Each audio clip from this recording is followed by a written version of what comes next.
Already சொன்ன மாதிரி தான் இது படித்தா போதும். இப்போ நான் தர ஹேண்ட் அவுட்டு அதில் ஒரு லைன் பை லைன் முடிச்சிடணும். ரெண்டாவது என்சிஆர்டி புக்கு, அதுக்கப்புறம் ப்ரீவியஸ் கொஸ்டின் பேப்பர். இது 3 தான் முக்கியமானது. இப்போ நான் இந்த டாபிக் முடிச்சோடனே ஹேண்ட் அவுட் கொடுத்துட்றேன். ஓகே, லாஸ்ட் கிளாஸில் பார்த்து லைட் ரிவிஷன் பண்ணிடலாம். லாஸ்ட்டாக லாஸ்ட் 10 மினிட்ஸ் முடிச்சோங்க. டைப்ஸ் ஆஃப் ராக்ஸ் முடிச்சிடலாம். முதல்ல நீங்கள் சொல்கிறீங்களா, ராக்ஸ்னால் என்னது? நிறைய மினரல்ஸ் இருந்தால் ராக்ஸ். அப்போ ராக்ஸை உடைச்சா நிறைய மினரல்ஸ் கிடைக்கும். மினரல்ஸ் உடைச்சா நிறைய ஆட்டம்ஸ் கிடைக்கும். ஆட்டம்ஸ் உடைச்சிட்டா சப் ஆட்டம்ஸ். அதே உள்ளே போனால் எனர்ஜி தான். எனர்ஜி ஆடிக்கிட்டே இருக்குது. அதுக்கு ஒரு ஷேப்ஸ் இருக்குது. ஓகே, அப்போ ஒட்டுமொத்த எனர்ஜியும் எங்கே இருக்குது? முதல்ல பார்த்தா ஏர்த்துக்குள்ளே தான் இருக்குது. கரெக்டாக அந்த எனர்ஜி வெளியே வந்து கூல் ஆச்சுன்னா அது என்னது? Igneous rocks. ஓகே, அப்போ வெளியே வருது எங்கேருந்து வரும்? கீழே இருந்து மவுண்டனுக்கு வெளியே வந்து. அப்போ இக்னியஸ் ராக்ஸ் மோஸ்ட்லி எங்கே பார்க்கலாம்? மவுண்டனில் பார்க்கலாம். அது மவுண்டனில் உருவாகிற இக்னியஸ் ராக்ஸ் தண்ணி வழியாக ஆறு வழியாக அடிச்சுக்கிட்டு வந்து டெபாசிட் ஆகி அது செடிமெண்ட்டாக ரொம்ப காலமாக ஆச்சுன்னா அது ஒரு ராக்ஸாக மாறும். என்ன சொல்ல புரிச்சா? ஆறு அடிச்சுட்டு வரும்போது மண்ணாக தான் வந்து நிற்கும், ராக்ஸாக மாறாது. அப்போ ரொம்ப காலமாக வெயிட் பண்ணி அது என்ன ஆகும்? ஒரு சிமெண்ட் மாதிரி கல்லாக மாறும். அதை கம்பாக்ஷனில் படிச்சிருக்கும், டிரான்ஸ்போர்ட் ஆகி அது செடிமெண்ட்ரி ராக்ஸ். அதே மாதிரி இக்னியஸ் ராக்ஸ் 2 வகை பார்த்தோமா? என்ன எப்படி பார்த்தோம்? வெடிச்சு வெளியே வந்துருச்சு, காற்றடிக்கும், உடனே கூலாகிடும், சாஃப்டாக இருக்கும். கரெக்டாக? அது எக்ஸ்க்ளூசிவ். எல்லாமே வெளியே வந்துருமா? சிலது உள்ளே கூலாகிடும், அது இன்க்ளூசிவ் ராக்ஸ். அது என்னது? ஸ்லோவாக கூலாகும், அப்போ ஹார்டாக இருக்கும். அதே மாதிரி இன்னொரு பாயிண்ட் என்னென்னா, இப்போது எந்த இக்னியஸ் ராக்ஸில் எந்த ராக் வெளியே இருக்குது? இன்க்ளூசிவ் ராக்ஸ் இருக்குல்ல. அப்போது எதில் நிறைய ஷேப் பார்த்தோம் நம்ம, நிறைய ஷேப்ஸு இன்க்ளூசிவ். அதாவது ஷேப்ஸ் டைப் நடத்தலாம் வச்சுக்கேன். இது போல வச்சுக்கலாம். எக்ஸ்க்ளூசிவ் வெளியே வந்து வச்சுக்கலாம். நான் இன்ட்ரெஸ்ட் சொல்கிறேன். இங்கே கூலாச்சுன்னா இது ஒரு ஷேப், இங்கே கூலாச்சுன்னா ஒரு ஷேப். அது ஒன்று. இப்போ இங்கே கூலாச்சுன்னா இதோட தன்மை வேறு, மேலே கூலாச்சுன்னா தன்மைக்கு ஏற்ற மாதிரி பேரும் மாறும், ராக்ஸ் பேர் மாறும். எக்ஸாம்பிள், இப்போ நீங்கள் பார்க்குற என்ன ராக்ஸ் சொல்லி பார்க்கலாம்? இன்ட்ரெஸ்ட் தான். ஒவ்வொரு இடத்துக்கு ஏற்ற மாதிரி கூலாகிறது மாறுது இல்லை. ரொம்ப நேரம் ஆச்சுன்னா கூலாகிறதுக்கு எப்படி இருக்கும்?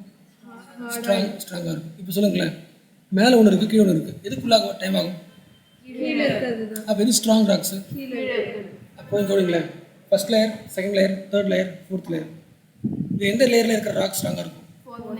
அதுக்கு ஒரு பேர் வைக்கணும் தானே. அப்போ ஒவ்வொரு லேயருக்கு ஏற்ற மாதிரி பேர் வைப்பாங்க. இக்னியஸ் ராக்ஸு சொல்கிறேன். இங்கே பேர் இருக்கு பாருங்க. இது ஃபுல்லாக என்ன ராக்ஸ்னா இக்னியஸ் ராக்ஸ் தான். ஓகேவா? மேலே இருக்கா? ஐயோ 1 செகண்ட். இந்த மேலே இருக்கா? ஃபஸ்ட்டு இங்கே வெளியே வந்துருச்சா? இங்கே ராக்ஸ் இருக்கா? இது எக்ஸ்க்ளூசிவ் ராக்ஸா? இங்கே போட்டு பாருங்க, பசால்ட், ரியோலைட். எங்கே இருக்குது? மேலே இருக்கு பாருங்க. இங்கே இருக்குது, மேலே இருக்கிற ராக்ஸ். இது வந்து புகை. இந்த இருக்குல்ல, இது வால்கானிக் ஆஷ், புமைஸ். இதெல்லாம் வெடிச்சு வெளியே வருது. நம்ம ராக்ஸ் ஒன்றும் படிக்கல. ஃபஸ்ட்டு என்ன பண்ணல, வானத்துக்கு போயிடுதுல, அதை படிக்க ரொம்ப லைட்டாக ஆகிடும். அது என்னது? பைரோக்ளாஸ்ட்டு. அதை நீங்கள் பிரித்து பார்க்கும்போது அதில் என்ன இருக்கும்? ஆஷ் இருக்கும், புமைஸ் இருக்கும். என்ன இருக்கும்? புமைஸ்ன்றது அப்போ என்னது? செட்டில் ஆகிறத பறந்து போயிடுது, டஸ்ட்டும் வருது. அப்போ செட்டிலான ராக்ஸ், மேலே இருக்கிற ராக்ஸ் தான் எக்ஸ்க்ளூசிவ் ராக்ஸ். அப்போ அது எப்படி இருக்குன்னா, ஒன்று பசால்ட்டிக்காக இருக்கும், ரையோலைட். ஓகே. அடுத்து இன்னும் கொஞ்சம் லேயருக்கு உள்ளே வாங்க. உள்ளே வந்தால் இங்கே ஃபார்ம் ஆகுது இல்லை, ஹீட் ஆகி இது வந்து கேப் வரும், கிரானைட். அப்போ ரையோலைட் ஸ்ட்ராங்காக, கிரானைட் ஸ்ட்ராங்காக கேட்டால் இன்னும் கீழே வாங்க. இன்னும் கீழே வந்தீங்கன்னா ஃபெனோக்ரிஸ்ட். ஓகேவா? அதுக்கு இன்னொரு பேர் வந்து பார்ஃபரி. இங்கே போட்டுருப்பாரு. ஓகேவா? அப்போது இந்த எல்லா ராக்ஸ், பசால்ட்டு, ரியோலைட்டு, கேபோ, எல்லாம் சேர்ந்து ஒரே வந்து மேஃபிக் ஃபெல்சிக்னு சொல்லலாம். ஓகே, எதை பற்றி இருக்காங்க பேர்லாம்? எந்த இடத்துல கூல் ஆகுதோ அதை பொறுத்து பிடிக்கிறாங்க. பசால்ட் எங்கே இருக்குது? வெளியே. ரியோலைட்டு வெளியே இருக்குது. அது அடுத்த லேயர் கேபோ, கிரானைட்டு. அதுக்கடுத்து என்ன போனால் ஃபெனோக்ரிஸ்ட், பார்ஃபரி. இது எல்லாமே என்ன ராக்ஸ்? எல்லாமே இன்ட்ரூசிவ் ராக்ஸா? இக்னியஸ் ராக்ஸோட டைப்ஸ். நீங்கள் சொல்லுங்கள். லித்திஃபிகேஷன் எதில் வருது? இக்னியஸ் ராக்ஸு ட்ரான்ஸ்ஃபார்ம் ஆகி வந்து செட்டில் ஆகிறது வந்து செடிமெண்ட்ரி ராக்ஸ். என்ன இருக்குல்ல? ஓகே. செடிமெண்ட்ரி ராக்ஸில் ஃபாசில்ஸ் இருக்குமா? இருக்கும். ஏன் ஃபாசில்ஸ் இருக்குது? டெபாசிட் ஆகுது, கூல் தான் ஆகுது, செட்டில் தான் ஆகுது. என்ன ஆகாது? ஹீட் ஆகாது. ஹீட் ஆகிடுச்சுன்னா அது ஷேப் மாறிடும், ஃபாஸ்ட் அழிஞ்சு போயிடும், மெட்டமார்பிக்காக மாறிடும். Okay. So change of form எது? Metamorphic rocks. கரெக்டாக தன்னோட ஒட்டுமொத்த ஃபார்மும் சேஞ்ச் பண்ணுது. அப்போது ரீகிறிஸ்டலைசேஷன் சொன்னால் இருக்கா? மெட்டீரியல்ஸ்லாம் என்ன ஆகுது? ரீஆர்கனைஸ் ஆகுது. சேம் ராக்கே மறுபடியும் வேறு வேறு லைன்ஸாக ஆகுது. இப்போ நேற்று லாஸ்ட் டைம் எக்ஸாம் இதான் வந்து என்னது ராக்ஸ் லைன் இருக்குல்ல, தெரியுதா உங்களுக்கு? கூடு கூட இருக்குல்ல, இதுக்கு பேர் தான் என்னது? ஃபாலியேஷன். ஃபாலியேஷன் எங்கே வராது? அது லேயர் வரும், பெரிய பெரிய பல்ஜ் வரும். இது வந்து ஃபுல்லாக குழம்பிடுச்சு, லைன்ஸ் அண்ட் லேயர்ஸாக மிக்ஸ் ஆகும். இந்த இமேஜ் எதுக்கு படிச்சோம் ஞாபகம் இருக்கா? இந்த இமேஜ் எதுக்கு படிச்ச ஞாபகம் இருக்கா மக்களே? மெட்டமார்பிசம் என்ன அர்த்தம் முதல்ல? அது எப்படி எதனால மாறுது? ஹீட்டால மட்டும்தானா? பிவிடி சொல்லுவாங்க. பிவிடி ப்ரெஷர், வால்யூம், டெம்பரேச்சர், இது மூணும் நடக்கும். ஓகே.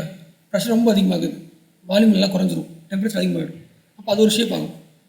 ஓகே. மெட்டமார்பிசம் அதிகமாகிட்டே இருக்குன்னா டெம்பரேச்சர் அதிகமாகிட்டு ப்ரெஷர் அதிகமாக அர்த்தம்.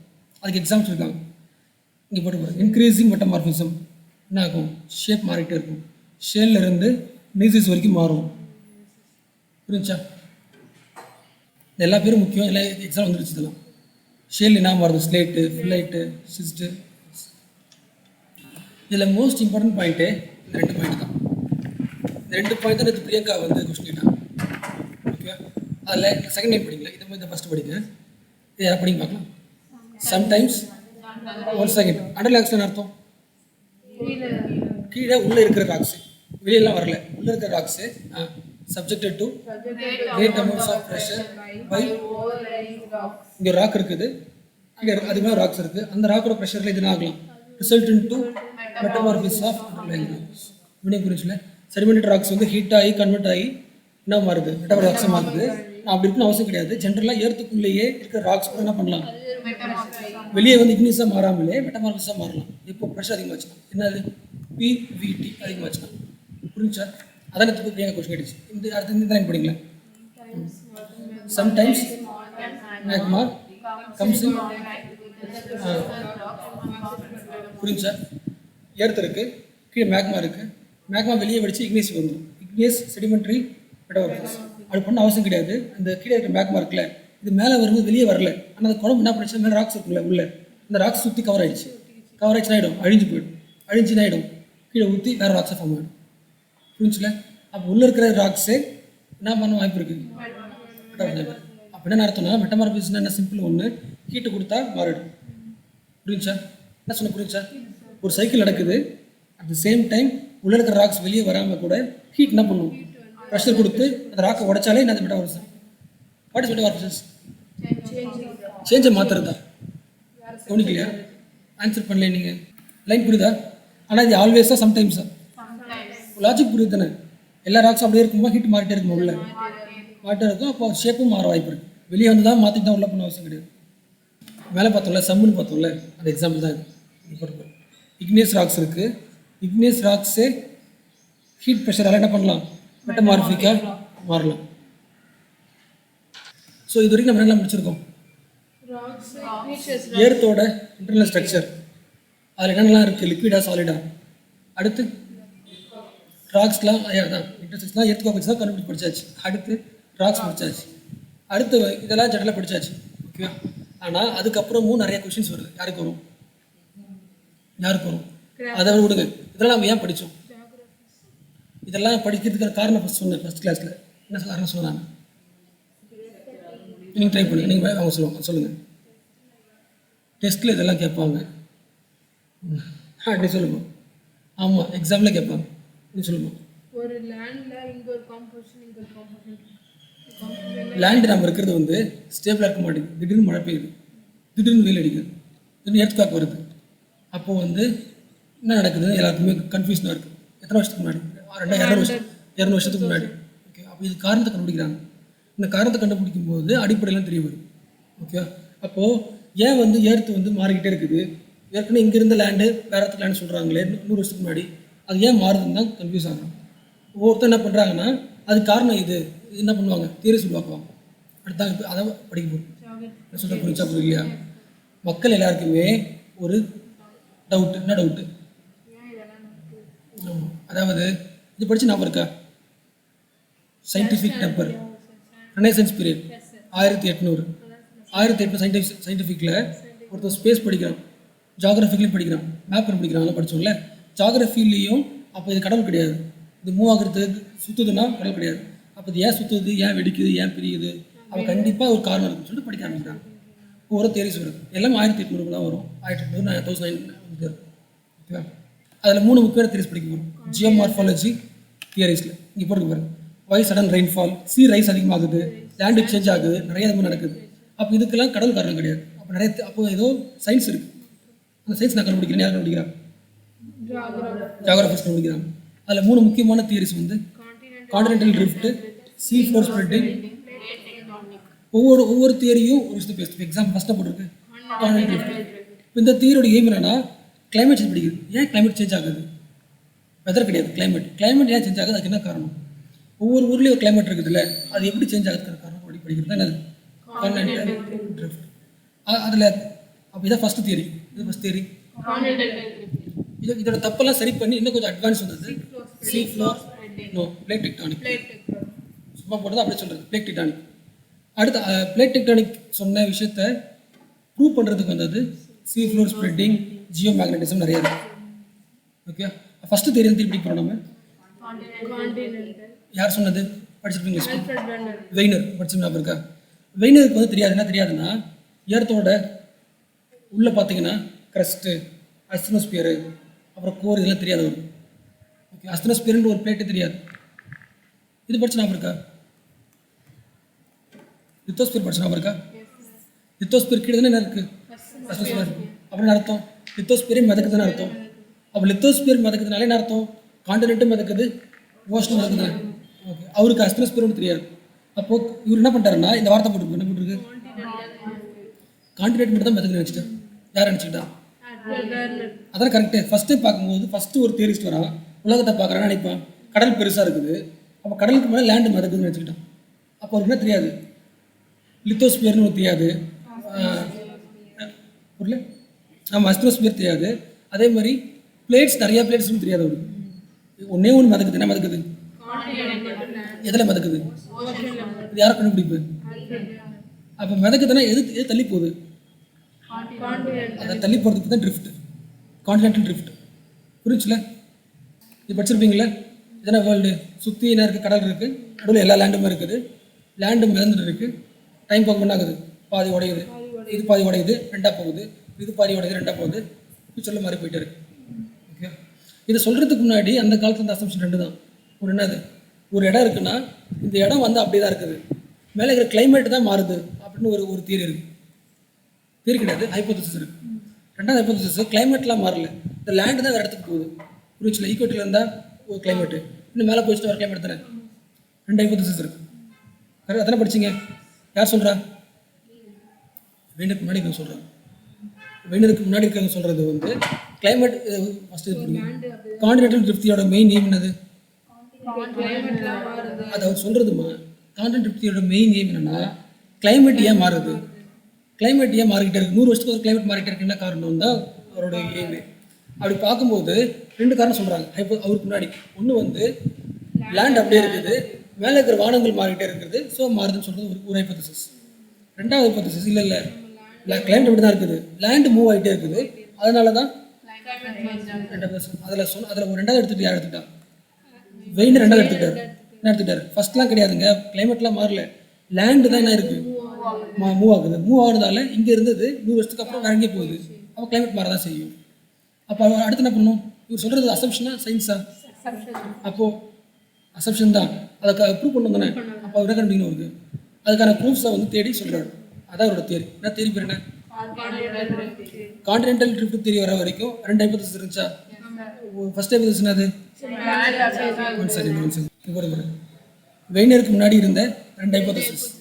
ஒன்று வந்து continents remain stationary throughout the history, ஆனால் கிளைமேட் ஜோன் மட்டும் ஷிஃப்ட் ஆயிடுச்சு. இங்கே இருக்க கிளைமேட் ஷிஃப்ட் ஆயிடுச்சு, இது ஹைப்போதசிஸ். ரெண்டாவது, கிளைமேட் ஜோன் ஸ்டேஷனரியாக இருக்குது, ஆனால் லேண்ட் மாஸ்னா இருக்குது, டிஸ்பிளேஸ் ஆகிருக்கு, ட்ரிஃப்டாக இருக்குது, எல்லாம் ஒரே இடத்துல. இதில் வெயினர் எடுத்துட்டாரு, செகண்ட் எடுத்துக்கிறாரு. அப்படின்னு அர்த்தம் கான்டினென்டல் மட்டும் தான் ட்ரிஃப்ட் ஆகுது. அப்போ அதுக்கு ஒரு பேர் இருக்கிறார், கான்டினென்டல் ட்ரிஃப்ட் தியரி. அப்போ இதோட மெயின் எய்ம் என்னது புரிஞ்சாப்போ? அவரோட மெயின் எய்ம் வந்து கான்டினென்டல் ட்ரிஃப்ட் தியரியை ப்ரூவ் பண்ணணும். அதாவது உலகம் முழுக்க இருக்கிற கிளைமேட் மாறினதுக்கான காரணம் என்னன்னா, என்ன காரணம்? கான்டினென்ட் மூவ் ஆகுது. அது கூட என்ன எக்ஸ்பிளைன் பண்ணுறாருன்னா, மவுண்டன் எப்படி உருவாகுது, ஐலாண்டாக இருக்க எப்படி உருவாக்குது, இதெல்லாம் ஒரு சொல்கிறார். ஓகே, யாரோடது? வேணும் சொல்லலாமா? Continental drift theory. அதுக்கு முன்னாடி 2 ஹைப்போதசிஸ் இருக்குது. அந்த ஹைப்போதசிஸ்ல ஒன்று சூஸ் பண்ணுறாரு. யார்? அப்போ அவரை பொறுத்த வரைக்கும் கான்டினென்ட் மூவ் ஆகுது, அதுக்கு ப்ரூஃப் படிக்க போகிறோம். ஓகே, அந்த ப்ரூஃப் சொல்கிறதுக்கு அவரோட ப்ரூஃப் என்னது? கான்டினென்ட் மூவ் ஆகுது மறக்குது. அப்போ அதுக்கேற்ற மாதிரி ஏறத்தை 3 நேரம் பிடிக்கிறார். அவரே பிடிக்கிறார். எந்த வருஷம் இல்லை இங்கே போட்டு மொத்தமாகவே 3 தாங்க இருக்குது. உள்ள ஏர்த்து இருக்கா? ஏர்த்துக்குள்ளே கோர் இருக்குது, ஒரு காற்று இருக்குது, அவுட்ரு. மேலே இருக்கிறது சியால், அதாவது கான்டினென்டல் மாஸ். ஓகே, மேலே இருக்கிறது. மிதக்கிறது வந்து சரி ஃபுல்லாக கடல் இருக்குல்ல, அது என்னது? Ocean floor, sima. உள்ளே இருக்கிறது நிக்கல் ஃபெரஸ், நிஃபி. யார் சொல்கிறா? வெய்னரை பொறுத்த வரைக்கும் என்ன சொல்கிறாரு? ஏர்த்தில் 3 லேயர் தான். அப்போ என்ன சொல்ல அவர்? என்ன சொல்ல? லித்தோஸ்பியர் ஒன்று இருக்குது. அந்த லித்தோஸ்பியர்லேயே வந்து என்ன இருக்குது? லித்தோஸ்பியர்லேயே என்ன இருக்குன்னா, கான்டினென்டல் பிளேட்டு, ஓஷன் பிளேட்டு, கூட கீழே கொஞ்சம் மேண்டில் ஒரு லேயர் இருக்குது, அப்புறம் அஸ்தினோஸ்பியர் இருக்குது. அதெல்லாம் சொல்ல அவர் சிம்பிளாக சொல்லிட்டாரு. 3 தான். Land, ocean, core. Okay, land தான் அது சியால். ஓஷனு எது ஃப்ளோட் ஆகுது? சியாலா சிமாவா? சியால் ஃப்ளோட் ஆகுது. நீங்கள் கீழே போட்டுருப்பாரு. Sial is floating over sima without resistance. Okay, first time தான் பாருங்க. இந்த தியரியோட மெயின் அசம்ஷன் கான்டினென்டல் ஃப்ளோட் ஆகுதுன்னா அப்போ அதுக்குள்ளே எப்படி இருந்திருக்கும்? இல்லை ஒன்றா இருந்திருக்கும், பிரிஞ்சு ஃப்ளோட்டாக இருக்கும். அதான் first point. In carboniferous period, ரொம்ப காலத்துக்கு முன்னாடி, all land masses were together in the form of one land mass. அதுக்கு பேர் படிச்சிருப்பீங்களே, என்னது? பேன்ஜியா. அடுத்து அதான் பேன்ஜியா, அதான் கான்டினென்ட்டு, கான்டினென்ட் சொல்லலாம். இப்போ யூஸ் பண்ணுற நேம் பேன்ஜியா, லேண்ட் மாஸ். இது வந்து முன்னாடி தானே இது. இப்போ ரிவர்ஸில் போதா இல்லை வந்து புதுசாக ரிவர்ஸில் போகுது தானே? அப்போ எந்த பீரியட் போகிறோம் நாம? கார்பனிஃபரஸ் பீரியட் போகிறோம். சேர்ந்துச்சா? சரியில்லையா? புரிஞ்சு போச்சு. ஓகே, இதை பாருங்க. பேன்ஜியா தானே அது land, surrounded by huge water body. அது பேர் உங்களுக்கு தெரியும், Panthalassa. It represent the Pacific ocean. பெரிய பசிபிக் ஓஷன் தான் பேந்தலாசா. ஓகே, அந்த பேந்தலாசா 2 உடையது தானே. அதுக்கு மேலே பேர் என்ன பார்த்தோம் நம்ம? லாரோஷியா தானே. Northern part of Pangaea was Laurasia. Southern part பேர் என்னது? கோண்ட்வானா. அந்த கோண்ட்வானா உடஞ்சி தான் என்ன ஃபார்ம் ஆகுது? South America, Africa, Madagascar, India, Australia. அப்போ லரேஷியாலேருந்து என்ன ஃபார்ம் இருக்குது? America, Europe, Asia, north America. மேலே இமேஜ். இதில் இந்த இமேஜ்லாம் காட்டுது.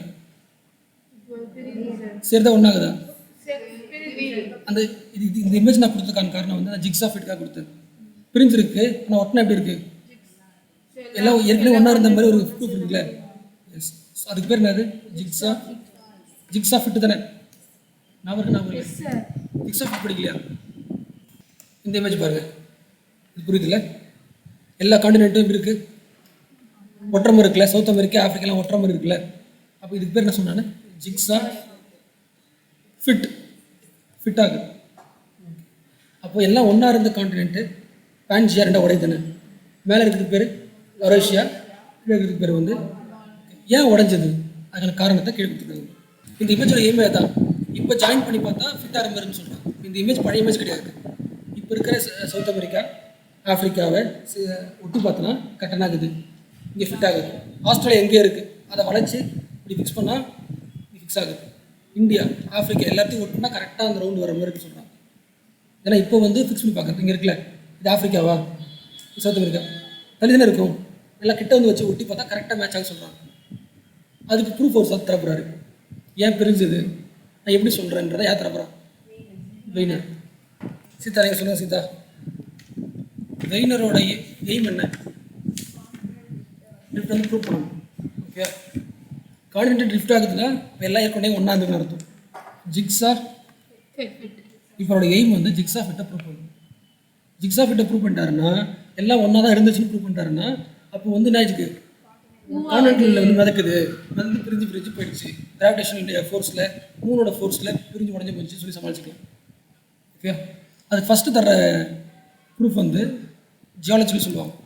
கொடுக்கல ஜியாலஜிக்கல் ப்ரூஃப் தராரு. அதாவது இப்போ இதெல்லாம் ஒன்றா இருந்திருக்கு, அப்போ ஆஃப்ரிக்கா சுதந்திரம் கிடையாது, இதெல்லாம் ஒன்றா இருந்திருக்குன்னு தான் அர்த்தம். இப்போ உடையுதா, உடஞ்ச உடனே இது பிரிஞ்சு போயிடுச்சுங்க, இது இங்கே பிரிஞ்சு போயிடுச்சு. இதோட ஏஜ் ராக்கும் ஒரே மாதிரி இருக்குது. இங்கே இருக்கிற ராக்கோட ஏஜ் எப்படி இருக்குது, இங்கே இருக்கிற ராக் ஏஜும் ஒரே மாதிரி இருக்குது. ஜியாலஜிக்கல் டைம் படி பார்த்தா ஒரே மாதிரி தான் இருக்குது. அப்போ ரெண்டு பேரும் ஒரே டைம் இருந்திருக்கலாம்னு சொல்கிறாங்க. இது ஒரு ப்ரூஃப். ரெண்டாவது ப்ரூஃப் வந்து இங்கே என்ன மினரல்ஸ் இருக்கோ அதே மாதிரி தான் இங்கே இருக்குன்னு சொல்கிறாங்க.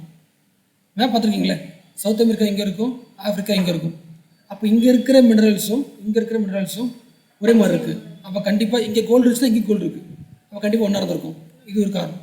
மூணாவது, இந்த எல்லா இடமும் சேர்ந்து தான் இருந்துச்சு. அப்போ இங்கே மேலே ஃபுல்லாக என்ன இருந்துச்சுன்னா ஐஸ் கட்டி இருந்துச்சு. ஐஸ் மேலே அந்த காலத்தில் சொல்லுவாங்களே ஐஸ் ஏஜ் சொல்லுவாங்க, ஐஸ் ஏஜ். அப்போ ஐஸ் ஏஜ் வந்து ஐஸ் என்ன அர்த்தம், லேண்டுக்கு மேலே பனி இருந்திருக்கும். பனி அது உருகும் தானே, அது உருகி நான் அடுத்து சொல்கிறேன். இந்த இமேஜ் தான் சொன்னாங்க பேலியோ கிளைமேட்டிக் எவிடன்ஸ். இதுக்கு முன்னாடி இதில் ஒன்றா இருந்திருக்கும். மேலே ஒரு பெரிய ஐஸ் கட்டி இருக்குது. இந்த பனிக்கட்டி உருக்கும்போது இந்த லேண்டை அரிச்சதுன்னு எடுத்துகிட்டு போகும். சொல்ல புரிஞ்சா புரியல. அப்போது அந்த தடையமும் இந்த தடையமும் எல்லா இடத்துலையும் ஒரே மாதிரி சொல்கிறாங்க. ஒரு ஸ்னோ வந்து சரிஞ்சு விழுந்தால் அங்கே ஒரு கீறுங்களே, ஒரு மேலே செஞ்சுருப்பாங்களே, அதே டெபாசிட் இங்கே இருக்குது சொல்கிறாங்க. இதுதான் எவிடன்ஸ். இது கிளைமேட்டிக் எவிடன்ஸ். அடுத்தது, அமெரிக்காவில் என்ன உயிரினம் இருக்கோ அதே உயிரினம் இங்கேயும் சொல்கிறாங்க. நடுவில் கடல் இருக்குது. அப்படி இருந்தாலும் எக்ஸாம்பிள் இங்கே ஒரு மங்கி இருக்குன்னா இங்கேயும் ஒரு மங்கி இருக்குது. மங்கியால் ஒரு ட்ராவல் பண்ண முடியாது. அப்போ இங்கேயும் மங்கி இருக்குன்னா கண்டிப்பாக ஒன்றா இருந்திருக்குன்னு சொல்கிறாங்க. இதுதான் அவரோட ஒட்டுமொத்தமான எவிடன்ஸ். புரிஞ்சா? ஓகே, இந்த லைன் படிங்க. Rocks of same age across விஷயம் பண்ணி புரியுது இல்லை? இது மேப்பு ஆஃப்ரிக்கா, இந்தியா, அடுத்து சவுத் அமெரிக்கா, நார்த் அமெரிக்கா. அப்போ இங்கே ரொம்ப தூரமாக இருந்தாலும் இதோட ஏஜும் ஒரே மாதிரி இருக்குது. அப்படின்னா ரெண்டும் ஒன்றா இருந்திருக்கலாம். Rocks of same age across ஓஷனா. அடுத்த லைன் படிங்களேன். The belt of ancient rock 2000 million years from Brazil matches with West Africa. 2000 வருஷத்துக்கு முன்னாடி எப்படி இருந்ததோ அதே தன்மையில் இங்கேயே இருக்குன்னு சொல்கிறாங்க. அப்போது ஏஜ் படி பார்த்தாலும் ஒரே மேட்ச் ஆகுது. அடுத்த எவிடன்ஸ் வந்து பிளேசர் டெபாசிட்ஸ். அப்படின்னு அர்த்தம் மினரல்ஸ். பிளேசர்னா டெபாசிஷன் மினரல்ஸ். ஃபர்ஸ்ட் டைம் படிங்களேன், ஒரு ஆள் படிங்க. நீ படிக்கிறியா? அதே டெபாசிட் லைக் கோல்டு. மீனிங் புரிச்சுல? டெபாசிட்ஸ்னால் ஏதோ மினரல் நம்ம கோல்டு வச்சுக்கலாம். கோல்டு எங்கே அதிகமாக இருக்குன்னா வெஸ்ட் ஆஃப்ரிக்காவில் இருக்கும். அதாவது வெஸ்ட் ஆஃப்ரிக்காவில் இங்கே இருக்கும். அதுக்கேற்ற மாதிரியே சவுத் அமெரிக்காவில் ஈஸ்ட்டில் இருக்குது. இங்கே இருந்தால் டவுட் வந்திருக்காது, ஆனால் இங்கே இருக்குது. அதான் போட்டிருக்கு. Rich placer deposits of gold are found in the Ghana coast of west Africa, but gold bearing veins are in grains. Okay, it can be said that gold deposits of Ghana are derived from the Brazil plateau. என்ன சொல்கிற புரிச்சா புரியலையா? அதாவது ஆஃப்ரிக்காவில் இருக்குது, ஆனால் எங்கே அதிகமாக இருக்குன்னா south அமெரிக்காவோட ஈஸ்ட்டில் இருக்குது. அப்போ இங்கேருந்து பிரிஞ்சு இப்படி போயிருக்கோம் சொல்கிறாங்க. அதாவது இது வந்து சவுத் அமெரிக்கா. இங்கே நிறைய மலைகள் இருக்குது. இந்த மலை பிரிஞ்சு போய் தான் ஆஃப்ரிக்கா வருது. அப்போ இதோட கொஞ்சம் என்னது ரெசிடியூஸ் தான் சில கோல்டு இங்கே இருக்குன்னு சொல்கிறாங்க ஆஃப்ரிக்கா. போட்டு புரிச்சுல? Rich placer deposit of gold. Placer டெபாசிட்ஸ்னால் ஜஸ்ட் ரிமைனிங்ஸ் தான். ரிமைனிங்ஸை கானா கோஸ்ட்டில் பார்க்கலாம். அப்போ ரிமைனிங் இருக்குன்னா அதோட ஆரிஜின் எங்கே இருக்குது பார்த்தோன்னா அழகாக எங்கே இருக்குது, பிரேசில் இருக்குது சொல்கிறாங்க. ஓகே, அடுத்த evidence palaeological evidence. First point palaeo climatic evidence. Carboniferous glaciation. பண்ணி புரிச்சுல? அந்த காலத்தில் பனி வந்து உருகுதுன்னா விஷயம் இருக்குல்ல, இவ்வளோ பெரிய பனி இருக்குன்னா ஃபுல்லாக உருகாது. கீழே இருக்குல்ல, மேலே கோல்டாக தான் இருக்கும். கீழே இருக்குல்ல, இந்த இடம் மட்டும்தான் என்னது ஒரு இது அடிச்சுட்டு போகும்போது இங்கே என்ன மாதிரி எரோஷன் நடந்துச்சோ அதே எரோஷன் எல்லா கான்டினென்ட்டோட எங்கே பார்க்கலாம், பார்டரில் பார்க்கலாம்னு சொல்கிறாங்க. இது ஒட்டு மொத்தமாக இது வந்து என்னது கிளேஷியர்.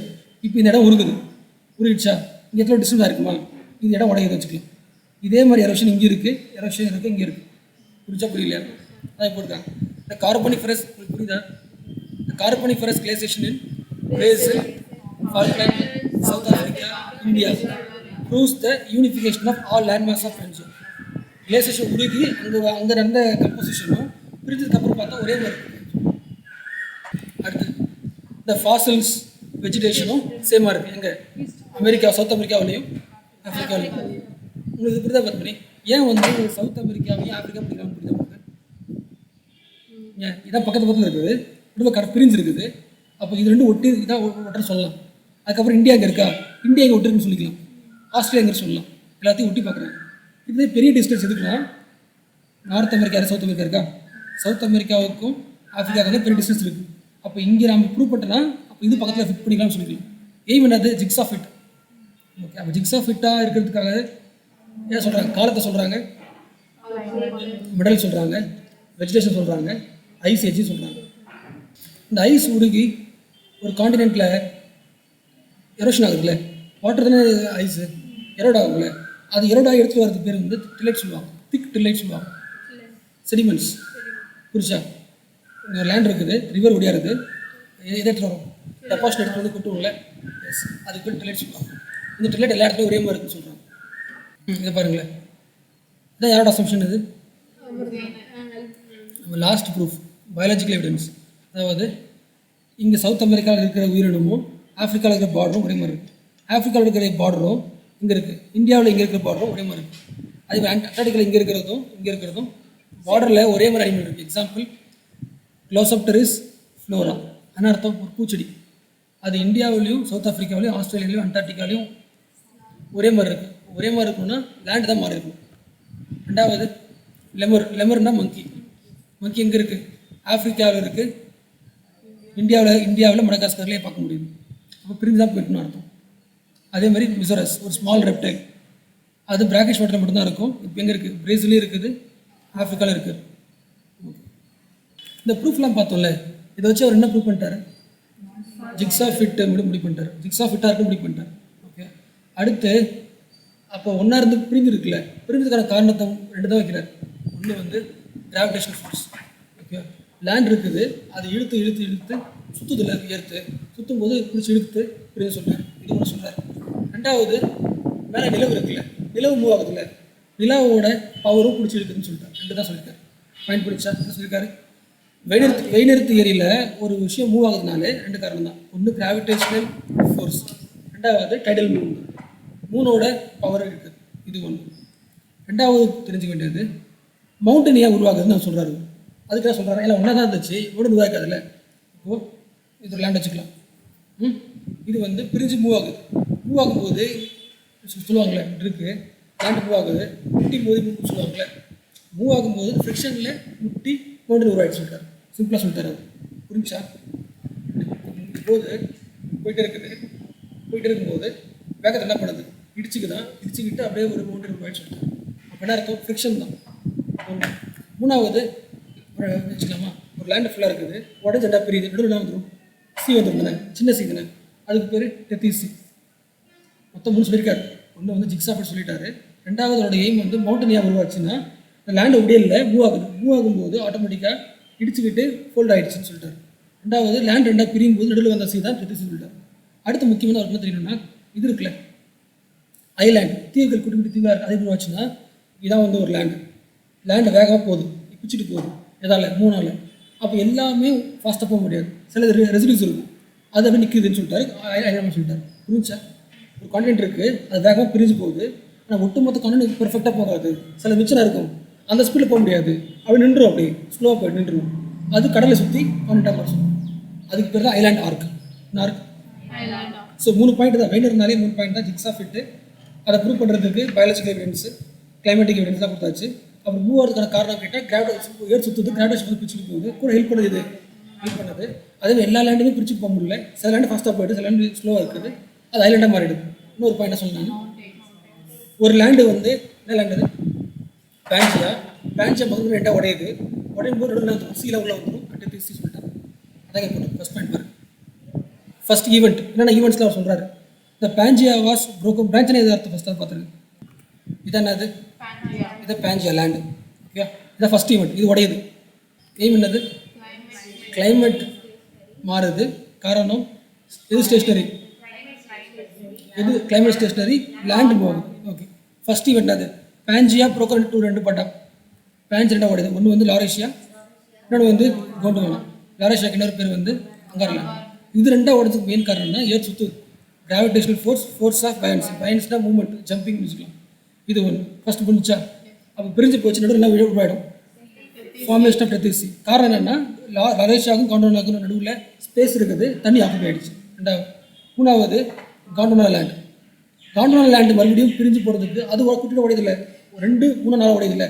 அது காரணம் வந்து tidal force of sun and moon. டைட்டில்லாம் வேவ் வச்சுக்கலாம். புரிஞ்சா?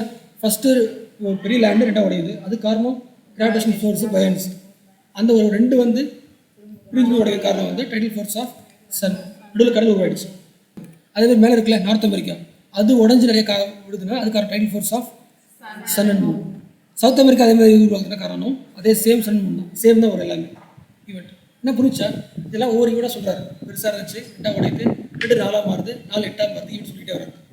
ஓகே, இந்த S shape of the Atlantic ocean. காரணம் நார்த் அமெரிக்காவும் சவுத் அமெரிக்காவும் 2 பிரியுது, எல்லாமே சேம் தான். Origin of folded mountains, the frontal edges of the continental blocks. அதாவது ஒரு கான்டினென்ட் இருக்குது, அதோட ஃப்ரண்ட் போர்ஷன் இருக்குல்ல, அது மூவ் ஆகும்போது என்ன ஆகுது, க்ரம்பிள் ஆகி ஃபோல்ட் ஆகிட்டு என்ன உருவாகுது, ஃபோல்ட் மவுண்டன் உருவாகுது. அப்படி அது காரணம் அது ஃப்ரண்ட் எட்ஜு மூவ் ஆகும்போது க்ரம்பிள் ஆகுது ஃப்ரிக்ஷனில். அது என்ன ஆகுது, அந்த ரெசிஸ்டன்ஸால் ஸ்டாப் ஆகி என்னது ஃபோல்ட் மவுண்டன்ஸ். அடுத்து origin of island arcs. Okay, என்ன சொன்னேன், லேண்டு இங்கே இந்த ஃபஸ்ட் லாஸ்ட் பண்ணிங்களேன். சரி,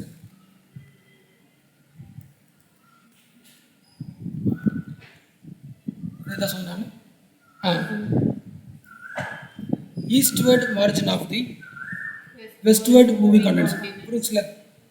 okay, could not keep pace with the moving land mass. புரிஞ்சு புரியுதா? ஒரு லேண்ட் மாஸ் மூவ் ஆகுது, அதால் அந்த லேண்ட் மாஸ் மூவ் ஆகிற ஸ்பேஸ்னா அர்த்தம் ஸ்பீடு. அந்த ஸ்பீடுக்கு அதால் மேட்ச் பண்ண முடியல. The moving continents could not keep pace with the moving land mass. அப்போ இதெல்லாம் ரிமைனிங் தங்குச்சோ அது ஐலாண்டாக ஃபார்ம் ஆகிடுச்சு. ஓகே, செகண்ட் தியரி போகலாமா? அதுக்கு முன்னாடி சம்மரைஸ் பண்ணிடலாம். ஃபஸ்ட் தியரியை பற்றி சம்மரைஸ் பண்ணலாமா? முதல்ல ஃபஸ்ட்டு தியரி என்ன தியரி? ஃபஸ்ட்டு தியரி பேர் என்னம்மா? Continental drift theory. யார் சொல்கிறா? வெய்னர்.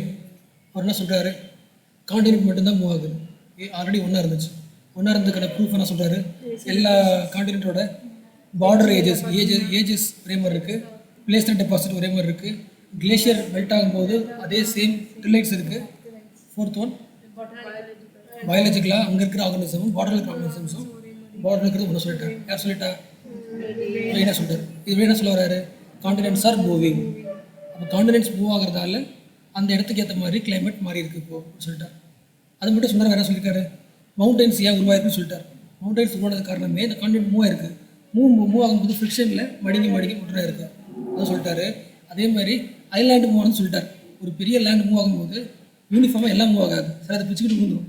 அப்போ எப்படி கடல் இருக்குது, கடல் நடுவில் அந்த ஐலாண்டு, அதுக்கு ஐலாண்ட் ஆர்க் சொல்லுவாங்க. அதாவது நிறைய ஐலாண்டாக இருக்கும். இது ஃபுல்லாக கடல்னா கூட்டுக்கிட்டே அப்படி பார்க்கலாம். அப்போ இத்தனை கூட்டுக்கிட்டே உருவானதுக்குலாம் எல்லாத்துக்கும் சேம் ப்ராசஸ் தான். இப்படி போயிடுச்சு. வேறு சொன்னேன், இது ஃபஸ்ட்டு ஒரு பேஞ்சியா லேண்டு வந்து 2ஆக கட் ஆகிறதுக்கு காரணம் வந்து கிராவிடேஷனல் ஃபோர்ஸ். அதுக்கப்புறம் ஒன்று பிரிஞ்சு போகிறதுக்கு டைடல் ஃபோர்ஸ் தான் பார்த்தோம். அதில் பார்த்தோம். வேறு ஏதாவது கீவேர்ட்ஸ் விட்டாச்சா? இது ஒரு பெரிய லேண்டு 2ஆக டிவைட் ஆகும்போது இருக்க கடல் உள்ள வந்துருச்சு, அது டெத்திஸ் தானே பார்த்தோம். வேறு ஏதாவது விட்டாச்சா? மவுண்டன் சொல்லி ஆரம்பிச்சாச்சு. வேறு நீங்கள் மிஸ் ஆனதை பார்த்துக்கலாமா? மேலே பார்க்கலாமா? என்ன சொல்கிறீங்க? ரிலேட் தானே கேட்குறீங்க. எக்ஸாம்பிள், இது ஒரு லேண்ட் இருக்கு வச்சுக்கலாம். இது ஒரு லேண்டு, இது ஃபுல்லாக ஐஸ் இருக்குது. நமக்கு மலை இருக்குது, மலை மேலே ஐஸ் இருக்குது. ஓகே, இந்த ஐஸ் வந்து என்ன ஆகுது, மெல்ட் ஆகும்போது இந்த லேண்டில் ஒரு சேஞ்ச் உருவாக்குமா? ஒரு மேபி கீறலாம், ஐஸ் கட்டி தானே கீறலாமா? இதான் எர்த் வச்சுக்கலாம். இப்போ இந்த இடத்த வந்து 2ஆக உடைந்து வச்சுக்கலாம். இது தனியாக ஒரு கான்டென்ட்டாக போயிடுச்சு, தனி கான்டென்ட்டாக போயிடுச்சு. இந்த கீறுது இல்லை, இதே மாதிரி டெபாசிட் தான் இந்த கான்டென்ட் இருக்குன்னு தானே அதான் சொல்கிறாங்க. கிளேசியேஷன் வழியாகவும் ஒரு தடயம் இருக்குதுன்னு சொல்கிறாங்க. அதாவது கீறுன்னு வச்சுக்கலாம், அந்த கிளேசேஷனை வந்து எடுத்துகிட்டு வந்துருக்குள்ள மண், அந்த மண் புதஞ்சிருக்குமா ரொம்ப காலத்துக்கு அப்புறம்? அப்போ இங்கே இருக்கிற மண்ணும் இங்கே இருக்கிற மண்ணும் ஒரே மாதிரி இருக்குன்னு நம்ம சொல்கிறோம்.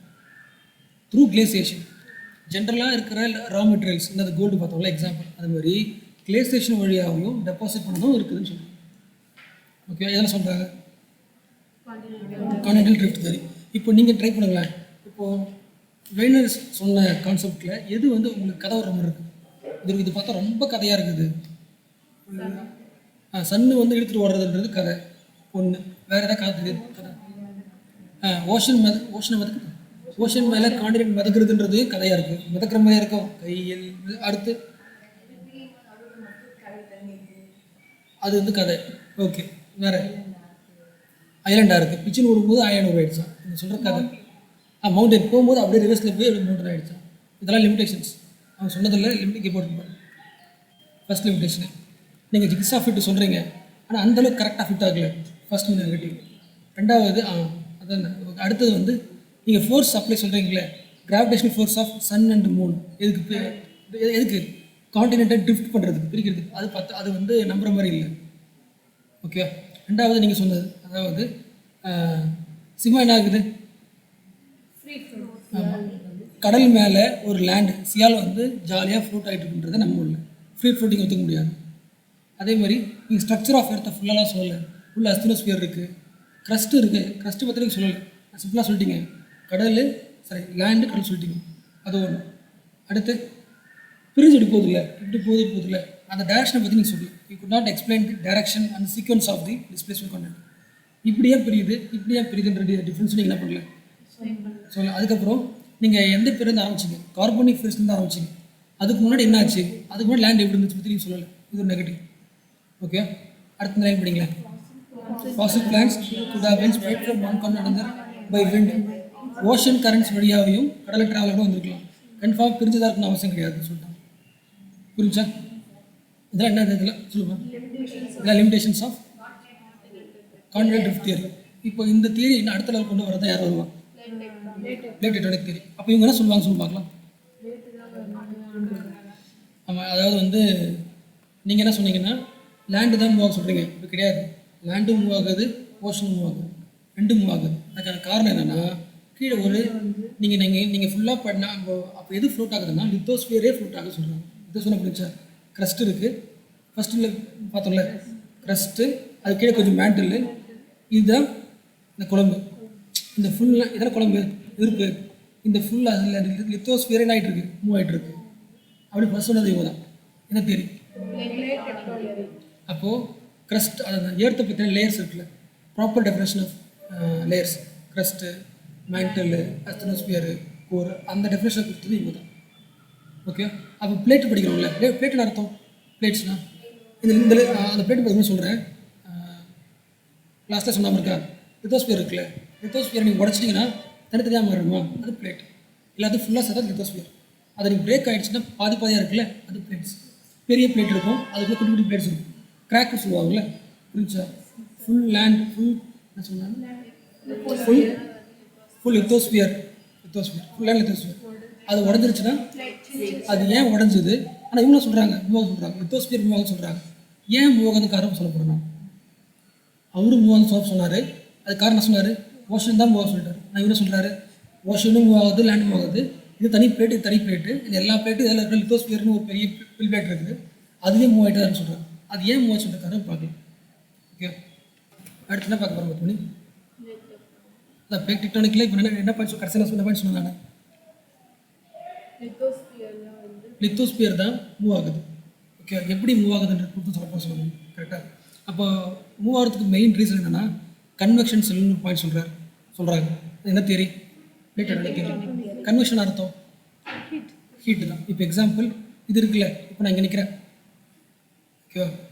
எந்த நிற்கிறேன்? கூரில் நிற்கிறேன். அதாவது அஸ்தனோஸ்பியர்னு சொல்லலாம். இது அஸ்தனோஸ்பியர், இது அஸ்தனோஸ்பியர். இதான் லித்தோஸ்பியர். மேலே இருக்குல்ல, இது லித்தோஸ்பியர். இமேஜ் புரியுதா உங்களுக்கு? என்னோட எய்ம் என்ன? இப்போ பிளேட் இன்னும் பிளேட் உருவாகல. ஜஸ்ட் எப்படி என்னவா இருக்குது? லித்தோஸ்பியராக இருக்குது, இன்னும் உடையலை. அது உடஞ்சதுன்னா மூவ் ஆகும். அது எப்படி உடஞ்சது எப்படி மூவ் ஆகுது அந்த இமேஜ் நமக்கு புரிஞ்சிடும். ஓகே, அப்போ லித்தோஸ்பியர் இருக்குது. லித்தோஸ்பியர் கீழே வந்து பெரிய ஹீட் இருக்குது. அந்த ஹீட் நான் மேலே அடிக்குமா? இங்கே அடிக்குதா? ஓகே, ஒருவேளை என்ன சொல்லலாம், இந்த இடம் வீக்காக வச்சுக்கலாம். எந்த இடம் வீக்காக இருக்குது, இந்த இடம் வந்து வீக்காக வச்சுக்கலாம். அப்படி வேணா ரெண்டு இதை வச்சுக்கலாம். இந்த இது பேர் என்ன, இதுக்கு பேர் அஸ்டோஸ்பியர் வர்றது மேக்மா. மேக்மா ஒன்று வந்து ஃபாஸ்ட்டாக இருக்க வச்சுக்கலாம், ஸ்லோவாக இருக்க வச்சுக்கலாம். ஒருவேளை ஃபாஸ்ட்டாக இருக்குன்னா இந்த இந்த இது பேர் என்ன, லித்தோஸ்பியர் மேலே என்ன பண்ணணும்னா இது கடல் வச்சுக்கலாம். இதுக்கு எக்ஸாம்பிள் கடல் அதெல்லாம் இருக்கும். ஓகே, வெளியே ட்ரை பண்ணுமா? ஓகே, ஃபுல்லாத்தையும் உடைக்க முடியாது, லைட்டாக உடச்சி வெளியே வந்துச்சுன்னா அதுக்கு பேர் என்னது, ஹாட்ஸ்பாட்ஸ். ஹாட்ஸ்பாட்ஸ் அதாவது அதெல்லாம் ஃபாஸ்ட்டாக வர முடியும்னா இது இப்போ ஒரு நான் ஃபுல்லாக சொல்லலாம். நான் ஒரு ஃபுல்லாக இருக்குது, அதாவது இந்த லேண்டு ஒரு இடமா பெரிய இடமா, பெரிய இடம் வச்சுக்கலாம். அதில் ஏதாவது ஒரு இடத்துல ஸ்ட்ராங்காக இருந்துச்சுன்னா அது வச்சு வெளியே வந்துடும். அது என்ன சொல்லலாம், ஹாட்ஸ்பாட் சொல்லலாம். ஒருவேளை அந்த இதுக்கு மேலே எகிருத்துல அது ஃபாஸ்ட்டாக இல்லாமல் ஸ்லோவாக இருந்துச்சுன்னா என்ன பண்ணணும்னா மேலே எகிர முடியாது. அப்போது திரும்பி ரிட்டர்ன் ஆகிடும். பாயிண்ட் புரிஞ்சா? ஃபாஸ்ட்டாக இருந்துச்சுன்னா வெளியே வரும், அதுக்கு பேர் ஹாட்ஸ்பாட். ஹாட்ஸ்பாட் அர்த்தம் அந்த இடத்துல மட்டும் இது வந்துகிட்டே இருக்கும், மேக்மா வந்துகிட்டே இருக்கும். ஓகே, அந்த இடத்துல நடந்துகிட்டே இருக்கும். எங்கெல்லாம் வந்து வெளியே வர முடியலையோ அது என்ன பண்ணிருக்கும், மூவ் ஆகும். ரெண்டு பக்கம் மூவ் ஆகிட்டே இருக்கும். ரொம்ப தூரம் மூவ் ஆகிட்டே இருக்கும். ஒரு லிமிட் இருக்கும்ல, அதுக்கு மேலே மூவ் ஆக முடியாது, ஒரு கீழே வந்துடும். ஓகே, இது என்ன செல்லு, கன்வெக்ஷன் செல். அப்போ ஹீட் இருக்குது, ஹீட்டு வந்து மேலே வெளியே வருது, எஸ்கேப் பார்க்க முடியல. அப்போ என்ன பண்ணணும், டவேஜ் ஆகி இப்படி வந்துடுது. ரொம்ப தூரம் வருது, அதுக்கு மேலே போக முடியல, திரும்பி ரிட்டர்ன் வந்துடுது. இந்த செல் தான் அது கன்வெக்ஷன் செல். அப்போ இந்த சுற்றுற செல் இருக்குல்ல, இது வந்து பல்லாயிரம் வருஷமாக சுற்றிக்கிட்டே இருந்துச்சுன்னா அந்த ஃபுல் லேண்டு ஆகும் அப்படின்னு சொல்கிறாங்க. நாங்கள் சொல்கிறாங்க இந்த கன்வெக்ஷன் செல்லு தான் மூவ் ஆகி அந்த லேண்டையே என்ன பண்ணுது, ஒட்டு மொத்தமாக அப்படின்னு சொல்கிறாங்க. புரிஞ்சுல? அப்போது ஃபாஸ்ட்டாக வந்து தக்கு புரியல. ஃபாஸ்ட்டாக வந்துச்சுன்னா எல்லா இடத்துலையும் யூனிஃபார்ம் ஃபாஸ்ட்டாக வர முடியாது, நேச்சர். அப்போ எந்த இடத்துலலாம் அந்த வால்கனோ அந்த மேக்மா ஃபாஸ்ட்டாக இருக்கும் அங்கே ஹாட்ஸ்பாட் உருவாயிடும். ஓகே, எந்த இடத்துல முடியலையோ என்ன பண்ணும், புஷ் பண்ணி மூவ் ஆகிட்டே இருக்கும். 1000 வருஷத்துக்கு அப்புறம் என்ன ஆகும், அழகாக பிரேக் ஆகும், அது ஃபுல்லாக ஓப்பன் ஆகுது. ஓப்பன் ஆகணும் மேலே என்ன வந்துடும், குழம்பு வந்துடும்ல. அப்போ இது மேலே வர்ற மேக்மா என்னது, இதுதான் நான் சொல்கிறேன்னா மிட் ஓஷனிக் ரிட்ஜ் சொல்கிறாங்க. ரிட்ஜ்னா என்னது, அந்த விரிசில் மேட்ச் பண்ணுறது மேலே வரும்ல மேக்மா, மிட் ஓஷனிக் ரிட்ஜ். ரெண்டு சொல்லியிருக்கு, ஒன்று வந்து ஹாட்ஸ்பாட், ரெண்டாவது mid oceanic ridge. Mid oceanic ரிட்ஜ்னா இது ஒரு லேண்டு, நடுவில் ஃபுல்லாக குளம் இருக்கும். குளம் கட்டியாகி மலை மாதிரி இருக்கும், வெயிட்டாக மழை கிடையாது, கொஞ்சம் குட்டி மலையாக இருக்கும். அப்போ இது ரெண்டுத்தையும் சொல்லிட்டாங்க. யார் சொல்கிறா, ஒன்றுமே கிடையாது. கீழே அஸ்டோஸ்பியர் இருக்குது, அது ஹீட் என்ன பண்ணிட்டு இருக்குது, மேலே குத்துக்கிட்டே இருக்குது. எது வேகமாக வருதோ அந்த இடத்துல ஹாட்ஸ்பாட் உருவாயிடுது, வந்துகிட்டே இருக்குது. இது கடல் நடக்க வச்சுக்கலாம். எங்கே நடக்குது, கடல் நடக்குது. ஸ்லோவாக இருந்துச்சுன்னா ரொம்ப காலம் போயிட்டே இருக்குது, பிரிஞ்சிருக்கு. ஓகே, அப்போது பிரியும் போது புதுசாக ஒன்று ஃபார்ம் ஆகுதா இல்லை அழியுதா, புதுசாக ஃபார்ம் ஆகுது. இப்போது இங்கே இப்படி இருக்கா, கீழே வந்து வருதா, இப்போது பிரிச்சுன்னா பிரியும் போது அங்கே அப்படி கேப் இல்லை, என்ன வருது, கீழே இருக்கிற மேக்மா மேலே வந்து ஒரு மவுண்டன் உருவாக்குது. அப்போ எப்போல்லாம் வந்து டைவர்ஜ் ஆகுதோ அப்போல்லாம் ஒரு கிரியேஷன் உருவாக்குது. புரிஞ்சா? என்ன உருவாக்குது, கிரியேஷன் உருவாக்குது. அந்த கிரியேஷன் தான் மிட் ஓஷனிக் ரிட்ஜ் புதுசாக. அப்போது ஸ்லோ மேக்மா என்ன பண்ணும், ஸ்லோவாக ரொம்ப காலமாக என்ன எதை உருவாக்கும், கன்வெக்ஷனில் உருவாக்கி பிரேக் பண்ணி. ஓகே, அப்போ இங்கே புரியுதா, இது ஒரு கன்வெக்ஷன் செல்னா அது இங்கே கன்வெக்ஷன் செல்லுமா. அப்போ இங்கே ஒன்றா சேருதா, என்ன சொல்கிற புரிஞ்சா? இங்கே ஃபுல்லாக கவனிங்க பார்த்து. இப்போ இது ஒரு கன்வெக்ஷன் செல்லா, அதே மாதிரி இங்கே பக்கத்தில் ஒரு கன்வெக்ஷன் நடக்குமா. அப்போ இதுக்கு சேருதில்ல, இங்கே பிரிகிறத பார்க்குறோம், இங்கே என்ன ஆகுது, சேருது. அப்போ இங்கே சேரும்போது வேறு உருவாகும். புரிஞ்சா புரியல, அதனால சொல்ல நான் என்ன சொல்கிறேன், புரிஞ்சா புரியலையா? இது ஒரு லேண்டு, இது பிரியுது. அப்போ இங்கே வந்து கேப் வருது, உள்ள இருக்க மேக்மா வெளியே வந்து ஒரு ரிட்ஜை உருவாக்கிடுச்சு. அப்போ இங்கே ஜாயின் ஆகுதுன்னா இங்கே ஒரு இது லித்தோஸ்பியர் தானே, இங்கே கமர்ஷியல் இப்படி நடக்கலாம். அப்போ இது ரெண்டும் சேருது, பயன்படுதா? அப்போ இங்கே சேரும்போது இங்கே என்ன ஆகும், இங்கே ஏதோ ஒரு ஈவெண்ட் நடக்கும். அதனால் சொல்கிறேன் இப்படிதான் பண்ணி. அதை சொல்கிறதுக்கு முன்னாடி இப்போ இது புரிஞ்சா உங்களுக்கு, ஒரு பெரிய லித்தோஸ்பியர் பிளேட்டை வரைஞ்சி போச்சுல, இது ஒரு பிளேட்டு, இது ஒரு பிளேட். நம்ம பிளேட்டை விட எது முக்கியம்னா இந்த பிளேட்டோட பவுண்டரி இருக்குல்ல, பவுண்டரி முக்கியம். எது முக்கியம், இந்த பவுண்டரி. ஏன் பவுண்டரி முக்கியம், இந்த பவுண்டரியால் தான் இப்போ புதுசாக உருவாச்சு, ரிட்ஜ் உருவாச்சு. இந்த பவுண்டரி இப்போ சேரும்போது வேறு உருவாக்கும். வல்கனோலேருந்து, ஐலாண்ட்லேருந்து, மவுண்டெயின்லேருந்து, எர்த்குவேக்லேருந்து எல்லாம் உருவாகிறதுக்கான காரணமே இந்த பவுண்டரி தான், பிளேட்டோட பவுண்டரிஸ் தான். அப்போ அந்த பிளேட்டு பவுண்டரி எப்படி உருவானு கேட்டாங்கன்னா அதுக்கு நமக்கு தெரிஞ்ச தியரி டெக்டானிக் தியரி. புரிஞ்சா? பிளேட்டு தான் எல்லாத்துக்கும் காரணம். பிளேட் பவுண்டரியா, பிளேட் பவுண்டரி தான், அது ஜாயின் ஆகும்போது நடக்கலாம், பிரிவு நடக்கலாம். அப்போ அப்போ அந்த பிளேட் பவுண்டரியை பற்றி பேசுனா ஒரு தியரி என்ன தியரினா தியரி. அப்போ பிளேட்ஸ் இருக்குது, அது மூவ் ஆகுது. மூவ் ஆகுறதுக்கு காரணம் என்னது? அஸ்தரோஸ்பியரில் வர்ற மேக்மா என்ன செல் உருவாக்குது? கன்வெக்ஷன் செல். ஓகே, கன்வெக்ஷன் செல் நடக்கலனா ஆகும், பிரியாது, அது லைட்டாக மேலே வரும், ஹாட்ஸ்பாட் வரலாம். ஓகே, அதுக்கு முன்னாடி இந்த ஒட்டுமொத்த இது இருக்குல்ல, ஸ்ட்ரக்சர் சொன்னோம்ல, என்ன சொன்னேன், க்ரஸ்ட்டு, மேண்டலு, அஸ்தரோஸ்பியர், கோரு, இது எல்லாத்தையுமே சொன்ன ஆள் யாருன்னா ஜேடி வில்சன். பிளேட் டெக்டானிக் தியரியில் வர்ற ஒரு ஆள் ஜேடி வில்சன். அடுத்து சொல்கிறதுக்கு முன்னாடி உங்களுக்கு தான் கேள்வி, ஏன் வந்து அது பேர் லித்தோஸ்பியர் ஃப்ளூட் ஆகுது? அதுக்கான காரணம் பார்த்துட்டியா? நீங்கள் சொல்லுங்கள். பிகாஸ் ஆஃப் என்னது? Convection cell. Because of convection cell. Convection cell இல்லைன்னா அஸ்தோஸ்பியர் அப்படி தான் இருக்கும். என்னாகாது? குதிக்காது. என்ன சொல்கிற புரிஞ்சா புரியல? கன்வெக்ஷன் செல்லுக்குள்ள என்ன செல் இருக்கு? கன்வெக்ஷன்ன்றது டைரக்ஷன் மாதிரி. கன்வெக்ஷன் செல்லுன்னு உருவாகுது இல்லை, அது எங்கே உருவாகுது? அஸ்தோஸ்பியர் தான் உருவாகுது, அது ஹீட்டாக தான் உருவாகுது. ஓகே, இந்த லைன் புரியுதா? Why floating over asthenosphere. Asthenosphere மேலே லித்தோஸ்பியர் ஏன் ஃப்ளோட் ஆகுது? காரணம் அஸ்தோஸ்பியரில் ஒரு செல் உருவாகுது. செல் உருவாகிற காரணம் என்ன? கோரில் இருந்த ஒரு ஹீட்டு அதை அடித்து தள்ளிட்டு இருக்கு, ஃபார்ம் ஆகும். ஓகே, இப்போ லைன் படிங்களா? தேர் ஆர் இது படிக்கலாமா? அப்ளேட் படிக்கலாமா? அப்ளேட் படிங்க.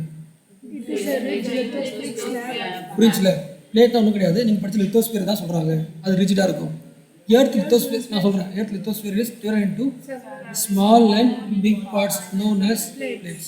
இந்த பிளேட்ஸ் தான் ஃப்ளோட் ஆகுது. இதில் மால்டன் மேக்மா ஆஃப் அஸ்தரோஸ்பியர் அப்படின்னு சொல்லுவாங்க, இல்லைன்னா மேண்டல் ப்ளூம்னு சொல்லுவாங்க. ப்ளூம் சொல்லுவாங்க, கேள்விப்பட்டீங்களா? கொலம்பஸ் சொல்லுவாங்க. Like ship floating on the sea water. Okay, அப்போது இந்த உடைஞ்சது இல்லை, இது மாதிரி ஏர்த்தில் எத்தனை பேர் உடஞ்சிருக்குன்னா 7 இருக்குது. 7 மேஜர் பிளேட்ஸ்னால் அப்போது 7 மேஜர் 14 வச்சுக்கலாமா? ஒரு பிளேட்டுக்கு 2 பவுண்டரி இருக்குமா? 1 2 1 நம்பர் வச்சுக்கலாம். ஓகே, அப்போ 7 பிளேட்ஸ்னால் 7 பவுண்டரி அட்டிசிக்கணும். புரிச்சா புரியலையா? அப்போ இந்த என்ன சொல்லு என்ன பண்ணுறது? மேஜர்னா அர்த்தம் மேஜர்னா இந்த ஒவ்வொரு பிளேட்டும் பிரிஞ்சதுக்கு நடுவில் இருக்கும் கன்வெக்ஷன் சொல்கிறார். Major plate is any plate with an area greater than 20 million kilometre square. அதே மாதிரி 20 மைனர் பிளேட்ஸ் இருக்குது. Minor plates has area less than 20 million but greater than 1 million kilometre square. Okay, இது ஒரு இப்போ இது ஒரு லேண்டு ரெண்டாக உடையுது. இது ஒரு மேஜர் பிளேட்டு, இது மேஜர் பிளேட். ஒருவேளை இது பிரிஞ்சது குட்டியாக இருந்துச்சுன்னா இப்போ இங்கேருந்து உடையில வச்சுக்கலாம். இங்கே ஒரு பிரேக் ஆகுதுன்னா குட்டியாக இருக்குது, இது மைனர் பிளேட். எத்தனை மேஜர் பிளேட் இருக்குது? 7 மேஜர் பிளேட் இருக்குது. ஓகே, என்ன சொல்லலாமா? Both land and oceans are mobile. True false? True. Land என்னது? ஆமாம், பிளேட் டெக்டானிக் தியரி படி லேண்டும் ஒரு பிளேட்டு தான், ஓஷனும் ஒரு பிளேட்டு. ஓகே, இங்கே பார்த்தோம்ல, இங்கே பார்த்தோன்னது ஒரு ஓஷன் இருக்குது, அந்த ஓஷனில் 2 பிரிஞ்சுனா என்ன ஆகும் போட்டுருக்குறோம் எக்ஸாம்பிள். எத்தனை மேஜர் பிளேட்ஸ் இருக்குது? 7. அப்போ அந்த பிளேட்ஸ் ஜென்ரலாக இப்படி பிரிக்கலாமா? அதாவது ஒன்று வந்து கம்ப்ளீட்டாக ஓஷன் பிளேட்டாக இருக்கலாம், இல்லை கம்ப்ளீட்டாக கான்டினென்ட் பிளேட்டாக இருக்கலாம், இல்லை சிலது வந்து ஓஷனும் கான்டினென்ட் சேர்ந்து மிக்ஸான ஒரு பிளேட்டும் இருக்கலாம். தான் போடுறோம். Oceanic made of crust only, continental only continental crust only. ஓஷனும் கான்டினென்ட்டும் சேர்ந்த கிரஸ்ட் இருக்கும், அது என்னது? பிளேட் இருக்கும். ஓகே, இப்போ எத்தனை டைப்ஸ் ஆஃப் பிளேட் இருக்குது கேட்டால் 3 டைப்ஸ் ஆஃப் பிளேட். எதை பேஸ் பண்ணிக்கிறாங்க? ஓஷனாக கான்டினென்ட்டாக பேஸ் பண்ணி 3 பிரிக்கலாம். அடுத்து பார்க்குறதுக்கு முன்னாடி பவுண்டரி எங்கே படிச்சிங்களா? பவுண்டரி எதில் இருக்குது?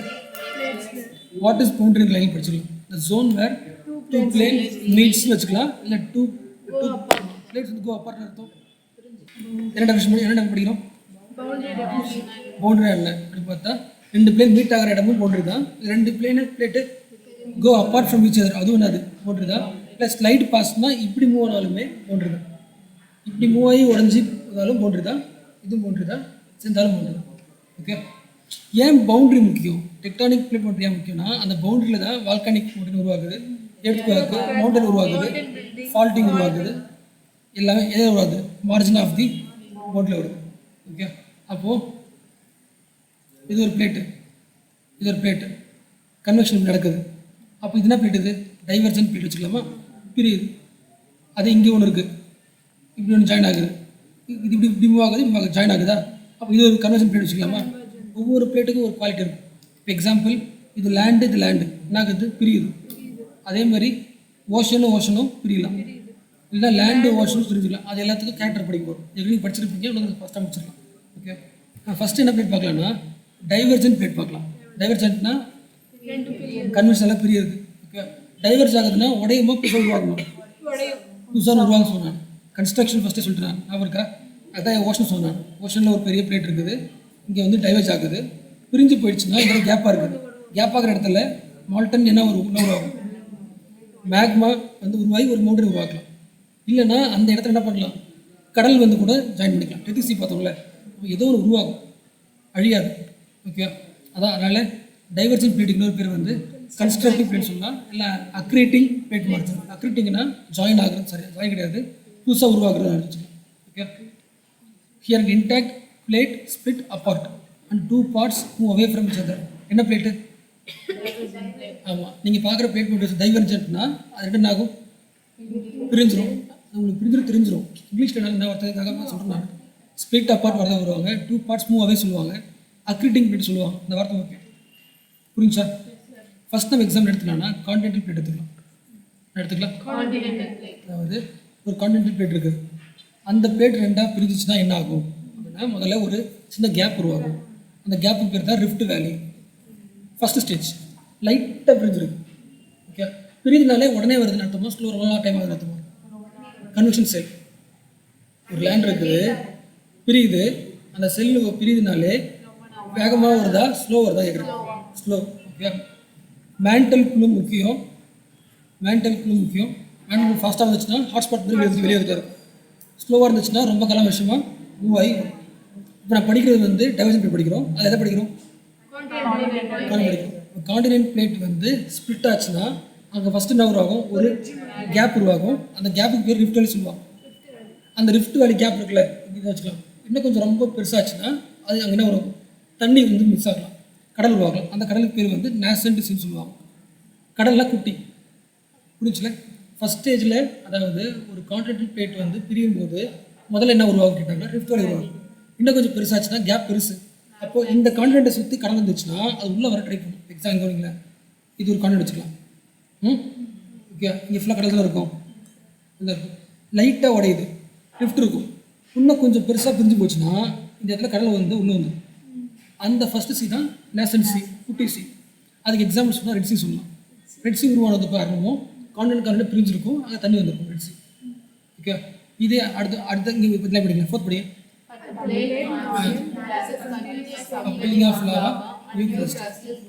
புரிச்சுக்க பிரியுது. அப்போ உள்ள இருக்கிற லாவ் என்ன ஆகும், மேலே வந்து புதிய கிரஸ்ட்டை உருவாகும். அதனால தான் என்ன பாயிண்ட் சொன்னேன், கன்ஸ்ட்ரக்டிவ் சொல்லியிருந்தேன்.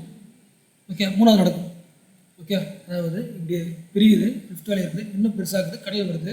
கடல் வந்தாலுமே கீழே நைட்டு இருக்கு, லாவா மேலே வந்துக்கிட்டே இருக்கும். ஓகே, இது அடுத்த ஸ்டேஜ். இன்னும் கொஞ்சம் பெருசாக ஆச்சுன்னா எது ஆச்சுன்னா ஃபுல் ஃபிட் சியாக மாறிடும், பெரிய கடலாக மாறிடும். நம்ம இடம் அடுத்து பாருங்க, இஃப் த ஓஷனிக் பிளேட் இதுக்கு முடிச்சா. ஓகே, ஒன்று முடிச்சாச்சு. ஒரு கான்டினென்ட் பிளேட் வந்து பிரிச்சுன்னா ரிஃப்ட் வேலி, இன்னும் கொஞ்சம் போனால் சி உருவாகலாம், இன்னும் கொஞ்சம் பிரிச்சுன்னா பெரிய கடலை உருவாகிடும். லாவா வருன்றது தெரியும், அதை வச்சுக்கலாம், பெரிய கடலை மாறிடும். ஓகே, அடுத்து பார்க்க போகிறது சேம் தான், ஓஷன் பார்க்க போகிறோம். என்ன பிளேட் பார்க்க போகிறோம்? ஓஷன் பிளேட் இருக்குது, ஃபுல்லாக கடலை சுற்றி இருக்குது. பிரிஞ்ச உடனே என்ன ஆகும், மேலே இருக்கிற ப்ளூம் வந்து ஃபார்ம் ஆகும். அதுக்கு பேர் என்ன படிச்சு நம்ம ஓஷானிக் பிரிட்ஜ் பார்த்தோம். நீட்டாக ஒரு லைனில் ஃபுல்லாக மாறிடும். ஏற்கனவே கடல் தான், அப்போ கடல் தான் இருக்கும். அதுக்கு மேலே பெரிய கடல் உருவாகாது, லேண்டு உருவாக்க முடியாது, ஏன்னா ஃபுல்லாக நடக்கு. அப்போ எவ்வளோ தான் பிரிஞ்சாலும் பெரிய லேண்டு வந்து அது உள்ள கிரஸ்ட்டு பெரிய கிரஸ்டெல்லாம் ஐலாண்டெலாம் உருவாக்க வரும். என்ன உருவாக்கும், கடலுக்கு கீழே ஒரு ரிட்ஜ் தான் உருவாக்குமே தவிர என்ன உருவாக்காது, லேண்டு உருவாக்காது. புரிஞ்சுல? எக்ஸாம்பிள் இது கடல் வச்சுக்கலாம். கடலுக்கு மேலே ஒரு பெரிய லேண்ட் எப்படி உருவாக்க முடியாது, எதனால்? ஓஷனிக் பிளேட் பிரிஞ்சு ஒரு மவுண்டனில் உருவாக்க முடியாது. ஓஷனிக் பிளேட் பிரிஞ்சால் கூட ஃபுல்லாக கடல் தான் இருக்கும். அந்த கேப்பில் என்ன பண்ணலாம், கீழே என்ன பண்ணலாம், கடல் கீழே என்ன சொல்கிற புரியுதா? இது லேண்டு, கடல் மேலே இருக்குது, ஃபுல்லாக இருக்குது. லேண்டு தான் பிரியுது. பிரிஞ்ச உடனே வர்ற கிரஸ்ட்டு அது மேலே வந்து மவுண்டனை தாண்டி ஐலாண்டெலாம் உருவாக்காது, லைட்டாக வெளியே வரும். என்ன உருவாக்கும், பிரிட்ஜ் உருவாக்கும். ஏன் மிட்டுன்னு சொல்கிறாங்க, ரெண்டு பிளேட்டுக்கு நடுவில் உருவாக்குற வரப்பு அது மிட் ஓஷானிக் பிரிட்ஜ். அப்போ ரெண்டு படிச்சாச்சா? என்ன பிளேட் படிச்சிருக்கோம் நம்ம? டைவர்ஜென்ட் படிச்சிருக்கோம். அப்போ கான்டினென்ட் டைவர்ஜ் ஆச்சுன்னா ரிஃப்ட் வேலி உருவாக்குது, சி உருவாக்குது, ஃபுல் பிளேட் சி உருவாக்குது. அதே ஓஷனிக் கிரஸ்ட் வந்து பிரிச்சுன்னா இண்டோஷன் பிரிச்சு. ஓகே, சொல்லுமா? அடுத்து பார்க்க போகிற பிளேட் வந்து கன்வர்ஜென்ட் பிளேட். எப்படி புரிஞ்சா? எஸ், இது ஒன்று படித்து முடிச்சாச்சு. இப்போ இங்கே பக்கத்தில் ஒரு பிளேட் இருக்கலாம், அது கன்வர்ஜ் ஆகிறது முடிக்கும். கன்வர்ஜென்ட் ஆச்சுனாலே உடைய போதும் அர்த்தம். இது அப்படியே ரீச் ஆகுமா உடையும் போயிடுது. ரெண்டு சேருது, இது போய் உடஞ்சிரும் கண்டிப்பாக. ஒன்று இது உடையும். ஓகே, அப்போ உடஞ்சி போச்சு. இப்போ டிஸ்ட்ரக்டிவ் பிளேட்னு சொல்லலாம், இல்லை கன்சியூமிங் பிளேட்னு சொல்லலாம். ஏன் கன்சியூம் சொல்கிறோம்? ஏதோ ஒன்று சாப்பிட்றோம். ஓகே, இப்படி ரெண்டு உடையுதுன்னா ஏதாவது ஒன்று உள்ளே போயிடும். எது டென்சிட்டி அதிகமோ அது உள்ளே போயிடும். ஓகே, லைட்டர் மேலே போயிடும். ஓகே, இப்போது எது டென்சிட்டி அதிகம்? ஓஷனா கான்டினென்ட்டா? ஓஷன். டென்சிட்டி அதிகம், வெயிட் அதிகம், அதனால் அப்படியே அங்கேயே ஸ்ட்ராங்காக நிற்கும். போது இது மேலே வந்துடும், கான்ட் மேலே வந்துடும். எக்ஸாம்பிள் சொல்கிறேன். ஓகே, ரெண்டாவது பார்த்துட்டு இருக்கோம். divergent, எந்த பிளேட் கீழே போகும்? Which is heavier? ஓஷனில் விச் இஸ் ஹெவியர்? ஓகே, இந்த ஹெவியர் மோர் டென்சர் இது ஓஷனிக் பிளேட் தான் உள்ளே போகும், lighter plate madam. Okay, first இது பார்க்கலாம். எது பார்க்கலாம்னா ஓஷன் பார்க்கலாமா? ஓகே, ஓஷன் என்ன ஆகுது? divergent, கன்வர்ஜ் ஆகுது.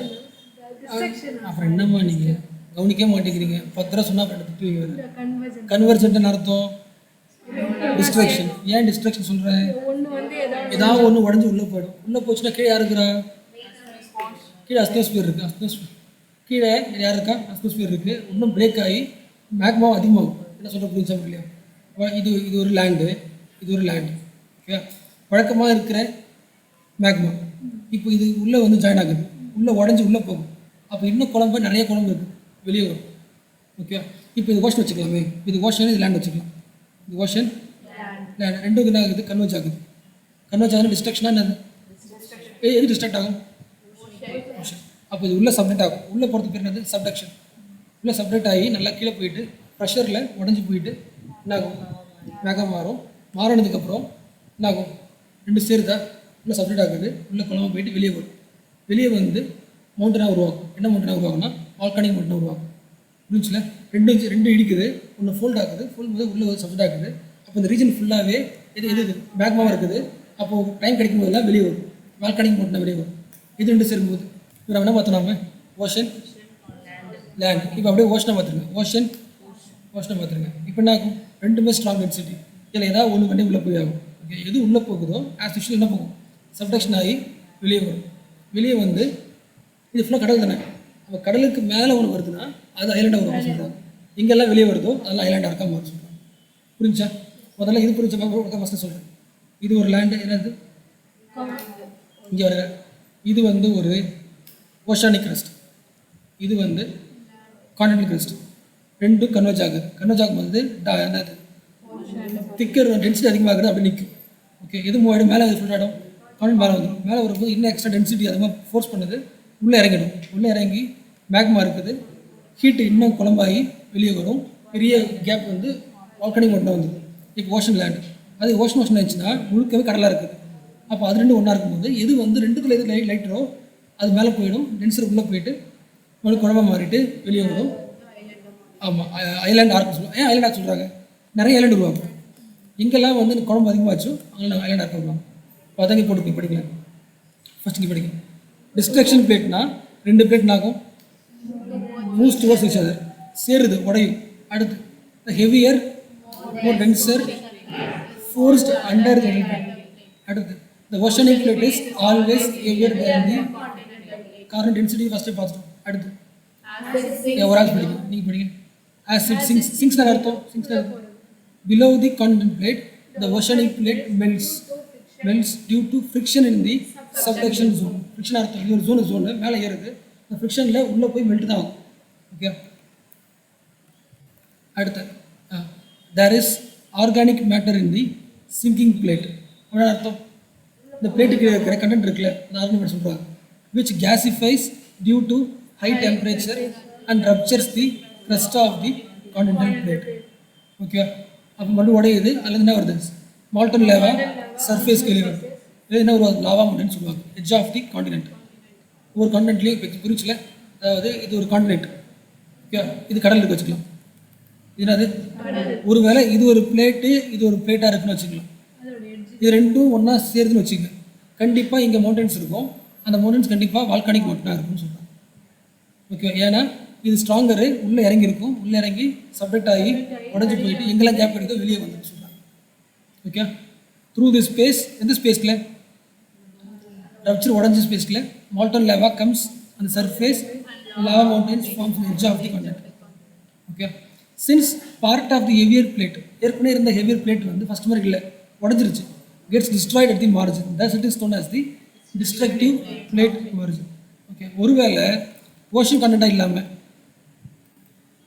இஃப் போத் பிளேட்ஸ் இன்வால்வ் இருக்குல்ல, அது ஓஷனிக் பிளேட்டாக இருந்துச்சுன்னா, ரெண்டுமே ஓஷன், இதுவும் ஓஷனு இதுவும் ஓஷன், இது ரெண்டு கன்வெர்ஜ் ஆகுதுன்னா அங்கே என்ன உருவாகலாம், ஐலாண்டாக இருக்கும். இதாவது உருவாகும், கடல் தான் இருக்கும், ஆனால் அங்கே எங்கெல்லாம் உருவாகுதோ ஐலாண்டாக இருக்காது. Can be formed in the ocean. அதுக்கு எக்ஸாம்பிள் இந்தோனேஷியா தான்.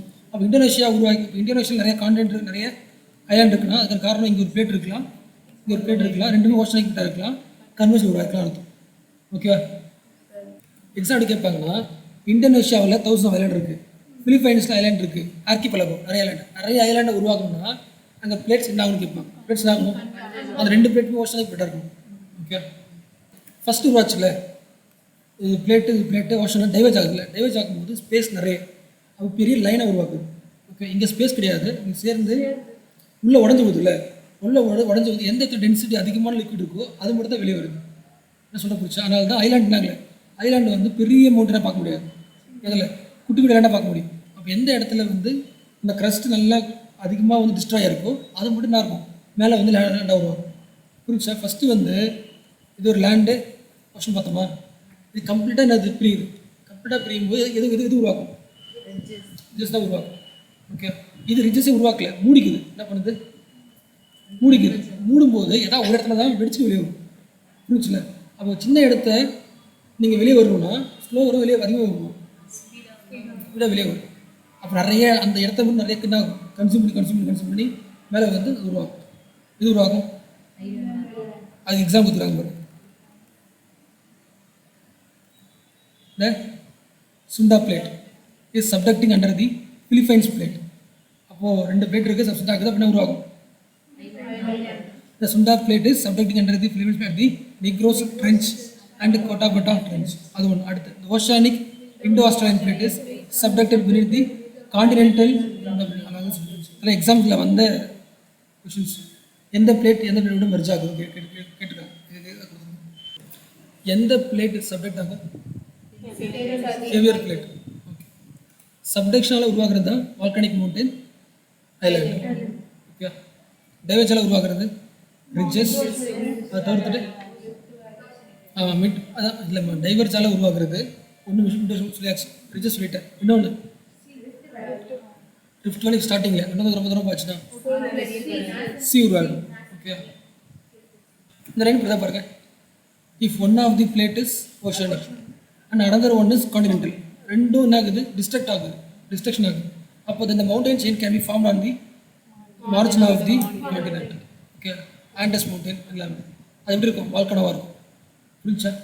இங்கே இருக்கு பாருங்க, இது ஓஷனிக் கிரஸ்ட் தான் இருக்குது, இது தெரியும் நினைக்கிறேன். ஓஷனிக் கிரஸ்ட் இருக்குது, அது கீழே சப்டெக்ட் ஆகுது, கீழே போயிட்டு குழம்பா வந்து மறுபடியும் என்ன ஆகுது, வெடித்து மேலே வருது.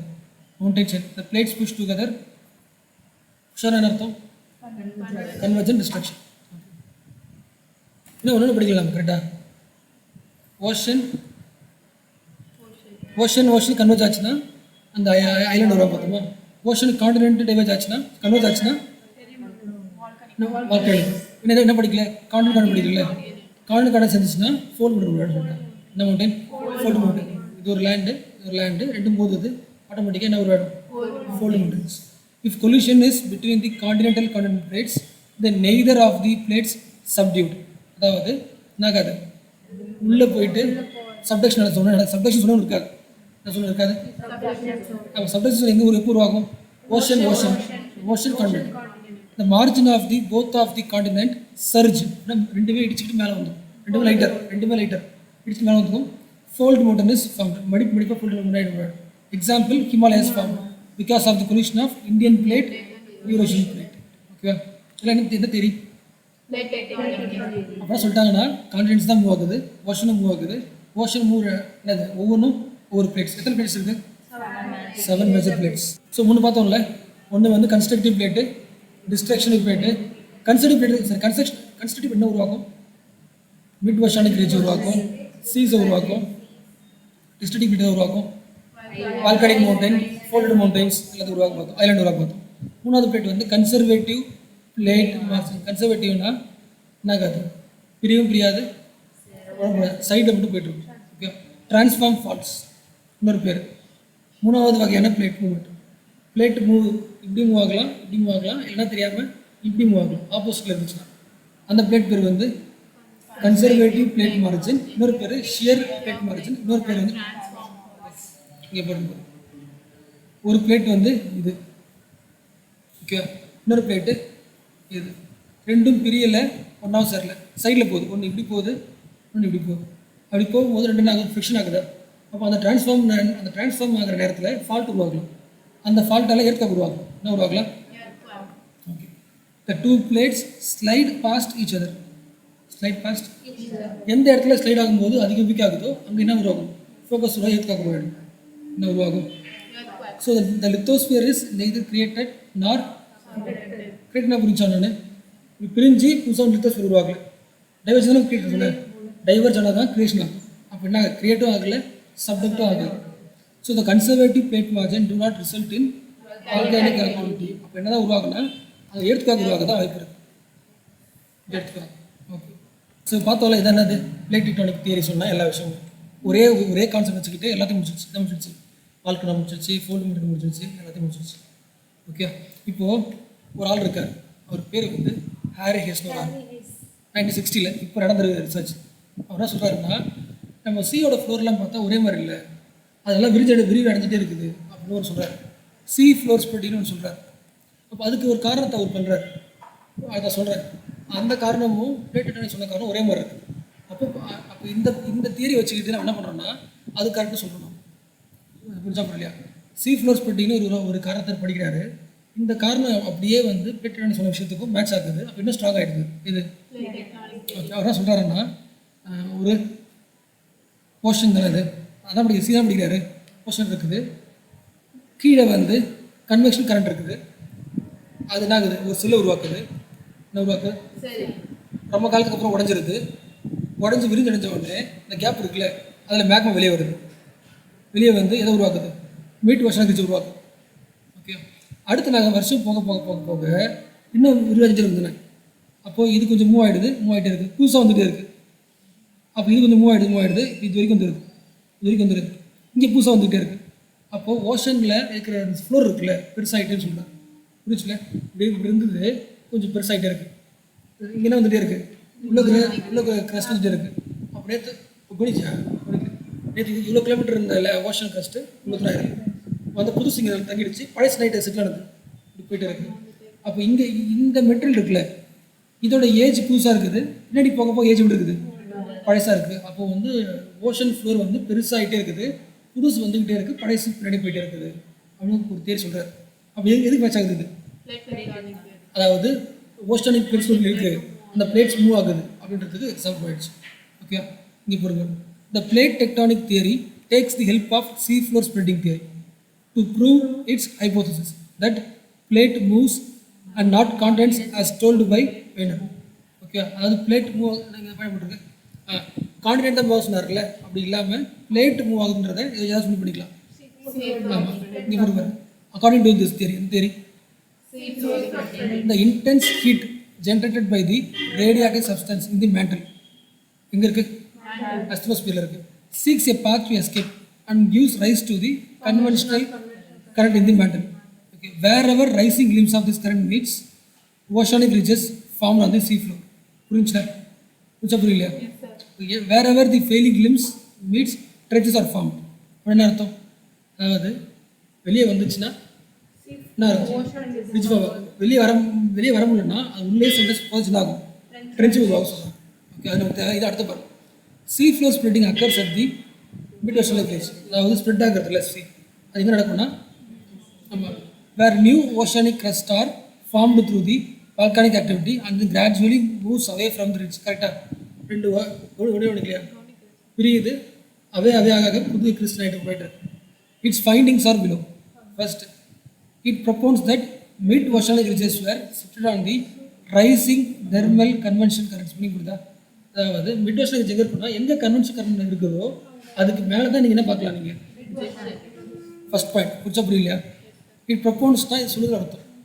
எங்கே பார்க்கலாம் மிட் ஓஷன் இருந்துச்சு? It is situated on the rising thermal convention coming up from the mantle. Okay, அடுத்து the oceanic crust moves opposite direction. கரெக்டாக இல்லையா? புரிஞ்சா? crust moves in the opposite direction from the mid oceanic ridge and thus there is continuous upwelling of the molten lava. வெளியே வரதுக்கு பேர் upwelling சொல்லுவாங்க. Okay. This molten lava cools down, solidifies and creates new oceanic crust. Thus there is the continuous creation of new oceanic crust along the பெரிய creation நடந்துகிட்டே இருக்குது. So படைசெல்லாம் போயிட்டு பெருசாகிட்டே இருக்குது, புதுசு வந்துகிட்டே இருக்குது. இது பேர் அது சீக்ரோ ஸ்ப்ரெட்டிங். லாஸ்ட் பாயிண்ட், இதோட கிளாஸ் முடிஞ்சு போச்சு. Paleo magnetism. சிம்பிளாக ஒரே குட்டியாக சொல்கிறேன். எப்படி வந்து நமக்கு ஹாரியஸ் யூஸ் ஆனாரோ, எதுக்கு யூஸ் ஆனார் ஹாரியஸ்? எதுக்கு யூஸ் ஆனார்? அதே மாதிரி பேலியோ மேக்னட்டிசம்ன்ற ஒரு ஐடியாவும் எதுக்கு யூஸ் ஆகுது? எக்ஸாம்பிள், எர்த் ஒரு மேக்னெட் சொல்லலாமா? எர்த்தே, அதாவது நீங்கள் மேக்னெட் பார்த்துருப்பீங்க, எர்த்தே மேக்னெட் சொல்லலாம். காரணம் என்னது? எர்த் முழுக்கக்குள்ளே இருக்குல்ல, அதுக்குள்ளே அயன் இருக்கும், ஃபுல்லாகவே மேக்னெட்டாக என்ன ஆகும்? இருக்கும். அவ்வளோ புரியலையா? Earth it self the magnet. காரணம் நார்த் போல் இருக்குது, சவுத் போல் இருக்குது. புரிஞ்சா? இப்போ ஒரு மேக்னெட் இருக்குன்னா இது நார்த்து சவுத், புரிஞ்சுல? ஓகே, இப்போது பிளேட் சொல்கிறபடி, டெக்டானிக் சொல்கிறபடி பார்த்தோன்னா எல்லா லேண்ட் மாஸ் ஃபஸ்ட் எடுத்து இருக்கும், ஒன்றா இருந்திருக்கும், பிரிஞ்சு இருக்கும்ல. அப்போது வச்சுக்கலாம், இது ஒரு பெரிய குளோப், இது காண்டினென்ட். எல்லாம் ஒன்றா இருக்கும்போது இதில் என்ன இருக்கும்? அயனுக்கு வச்சுக்கலாம். அதாவது அயன் தவிர மேக்னெட்டிக் பவர் இருக்கிற சில எலமெண்ட்ஸ் இருக்கு வச்சுக்கலாம். ஓகே, இது இப்போ இப்படி இருக்குன்னா இது கூட போடுறேன், இது நார்த்தை நோக்கி இருக்கும், இங்கே நார்த்தை எதை நோக்கி இருக்கும்? இது இப்படி இருக்கும், இப்படி இருக்கும். என்ன சொல்ல புரிஞ்சா? அதாவது இது ஒரு மேக்னெட், இது ஒரு மேக்னெட், இது நார்த்து, இது நார்த்து வச்சுக்கலாம், இப்படி பார்க்க வச்சுக்கலாம். என்னாகும்? என்ன சொல்கிறேன்னா, ஒரு பொருள் இருந்துச்சுன்னா அந்த பொருள் வந்து என்ன பண்ணுவோம்? மேக்னெட்டிக் ஃபீல்டாக இருந்துச்சுன்னா ஒரு பக்கம் நார்த்து சவுத்து தான் ஒரு பவர் இருக்கும் தானே, அந்த பவராக சொல்கிறேன். இப்போ இங்கே இடம் இருக்கா? இங்கே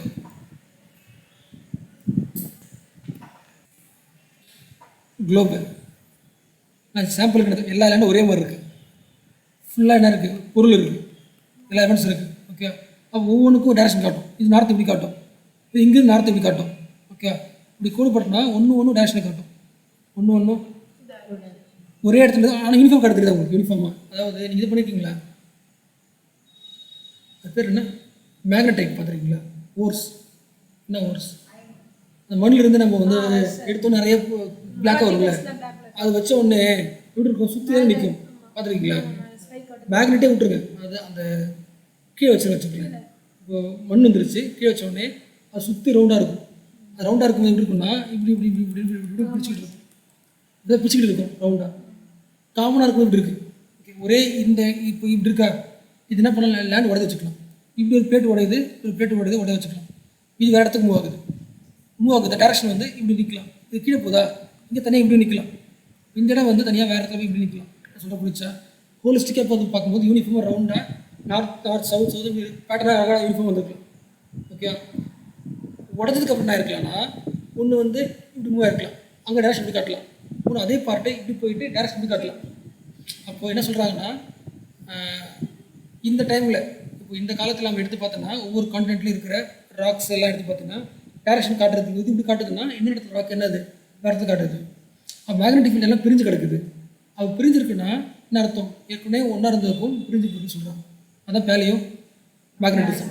எர்த்துக்கு ஒரு மேக்னெட்டிசம் இருக்குது. மேக்னெட்டிசம் யூனிஃபார்மாக நார்த்தில் ஒரு சில காட்டணும், எல்லாம் நார்த்து இப்படி காட்டணும், சவுத்து இப்படி காட்டணும். அப்படி காட்டாமல் ஒன்று டேஷில் காட்டுது. அப்படின்னு அர்த்தம்னா இப்படி ஆல்ரெடியே இப்படி இல்லை, இப்போ பிரிஞ்சதால் ஒன்று இப்போ இந்த ஏர்த்தனா இருக்கலாம், பகுதி சுற்றி இப்படி திரும்பி இருக்கலாம். இப்படி போய் இப்படி சுற்றிச்சுன்னா அந்த பகுதி தான் இருக்கும். இப்படி வந்து இப்படி காமிச்சிருக்கலாம். அதாவது ஒவ்வொரு ராக்கோட மெட்டீரியலோட மேக்னெட்டிசத்தோட டைரக்ஷன் மாறி இருக்குது. காரணம் மூவ் ஆகிருக்கலாம்னு சொல்கிறாங்க. அது எது சொல்கிறது? Paleo magnetism. இங்கே போட்டு பாருங்க.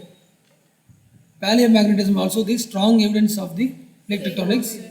C4 ஸ்ப்ரெட்டிங் சொல்லலாம். C4 ஸ்ப்ரெட் ஆகுது, மெட்டீரியல் இடம் மாறுது. இடம் மாறும்போது அதோட மேக்னெட்டிசம் டைரக்ஷனும் மாற வாய்ப்பு இருக்குன்னு சொல்கிறாங்க. இங்கே பாருங்க, paleo magnetism is the study of record of the earth's magnetic field in rocks, sediments, ஆமாம், recent lavas were magnetized parallel to the earth's magnetic field.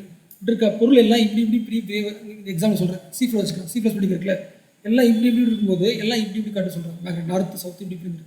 First ஒன்றா இருந்திருக்கலாம், கீழே வந்து எல்லாம் ஒன்றா இருந்திருக்கலாம், பிரிஞ்சு இப்படி எப்படி விழுதோ அதுக்கேற்ற பாதி இப்படி விழுது.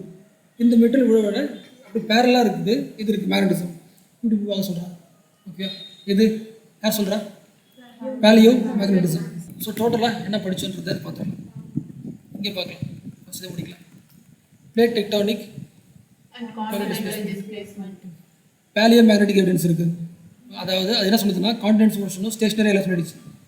அடுத்து இப்போ மெட்ரன்சி பார்க்குறீங்களே, அது வந்து ரெசிடியூ ஆஃப் ரெத்திஸ் சொல்கிறாங்க. ரெத்திசின்னு பார்த்தோம்ல, அதோட ரெசிடியூ தான் என்ன சி மெட்ரன்சி. அது ரெட் சீடு உருவாச்சுன்னா பிகாஸ் ஆஃப் ரிஃப்ட் படுத்துமா ஓப்பன். அட்லாண்டிக் சீன் ஆகிட்டு இருக்குது, எக்ஸ்பெண்ட் ஆகிட்டே இருக்குது, சி ஃபியூஸ் பில்டிங் மாதிரி வச்சுக்கலாம். பசிபிக் ஓஷன் ஆகிட்டே இருக்குது, கான்ட்ராக்ட் ஆகிட்டே சொல்கிறாங்க. ஓகே, அட்லாண்டிக் ஓஷன் பிரிஞ்சுக்கிட்டே இருக்குன்னா இண்டர் ஓஷன் இருக்குது, பசிபிக் ஓஷன் அது நைட்டு இருக்குது சுருங்க அர்த்தம். புரிஞ்சா புரியலையா? பெரிய ஓஷன் பசிபிக் ஓஷன், நடுவில் வந்து அட்லாண்டிக் ஓஷன். அட்லாண்டிக் ஓஷன் பிரிஞ்சுட்டே இருக்குன்னா பசிபிக் ஓஷன் ஒன்றாக அர்த்தம். Okay, the continental masses come close while ocean begins to close. Pangaea 1 நடந்தது, பிரிஞ்சது 600 to 500 million years ago. அடுத்து ரெண்டாவது pillar 300 to 200 million. The continents are displaces when ocean begins to open. Okay, conclusion பாருங்க. Plate tectonics has validated the continental. The force responsible gravitational force மூணுலாம் கிடையாது, காரணம் convention correct. Fold மட்டும் ஏன் உருவாச்சுன்னு தெரிஞ்சு போச்சு, ஏர்த்குவாக் ஏன் வருது தெரிஞ்சு போச்சு, லேண்டில் ஏன் வல்கனிசம் வருதுன்றதும் தெரிஞ்சு போச்சு சொல்கிறாங்க. இந்த எக்ஸாம்பிள் பார்த்தோம் ஞாபகம் இருக்கா? சுண்டா பிளேட், பிலிப்பைன்ஸ் பிளேட் ரெண்டு தான் ஆகுது, டிஸ்ட்ரக்ஷன் ஆகுது. ஓகே, இந்த இமேஜ் பார்க்கல காமிச்சு. Okay, there are 7 plates. Plates படிங்க பார்க்கலாம். Pacific plates 1, North American plate, South American plate, African plate, Asian plate, Australian plate, Antarctica plate. அதுதான் இருக்குது. North American plate. Major plates நாஸ்க்கு குட்டி வருமா, இவ்வளோ பெருசு இருக்குது, அதை நாஸ்க்குமா. லாஸ்ட்டாக இந்த இமேஜ் பார்த்தேன், மேலே இருக்கிற தெரியுதுல்ல, இந்த இமேஜ் தெரியுதுல்ல உங்களுக்கு? தெரியலையா? இப்போ தெரியுமா? தெரியுச்சா? ஆஃப்ரிக்கா இருக்குல்ல, ஆஃப்ரிக்கா இருக்கும், ஆஃப்ரிக்காவோட ஈஸ்டர்ன் பார்டர். ஓகேவா? இங்கே ஒரு ரிஃப்ட் வேலி இருக்குது, இங்கே இருக்குது, ரிஃப்ட் வேலி இருக்குது. ரிஃப்ட் வேலி இருக்குனாலே என்ன அர்த்தம்? அவங்க பிளேட் என்ன ஆகுது, டைவர்ஸ் ஆகுது. அப்போ இங்கே ஒரு மைனர் பிளேட் என்ன பண்ணுதுன்னா அந்த ஆஃப்ரிக்கா பிளேட் வந்து பிரிச்சுன்னு வருது. ஃப்யூச்சரில் இது இப்படி ஆக சொல்கிறாங்க, ஆஃப்ரிக்கா பிரிஞ்சு தனியாக போயிட்டு சொல்கிறாங்க.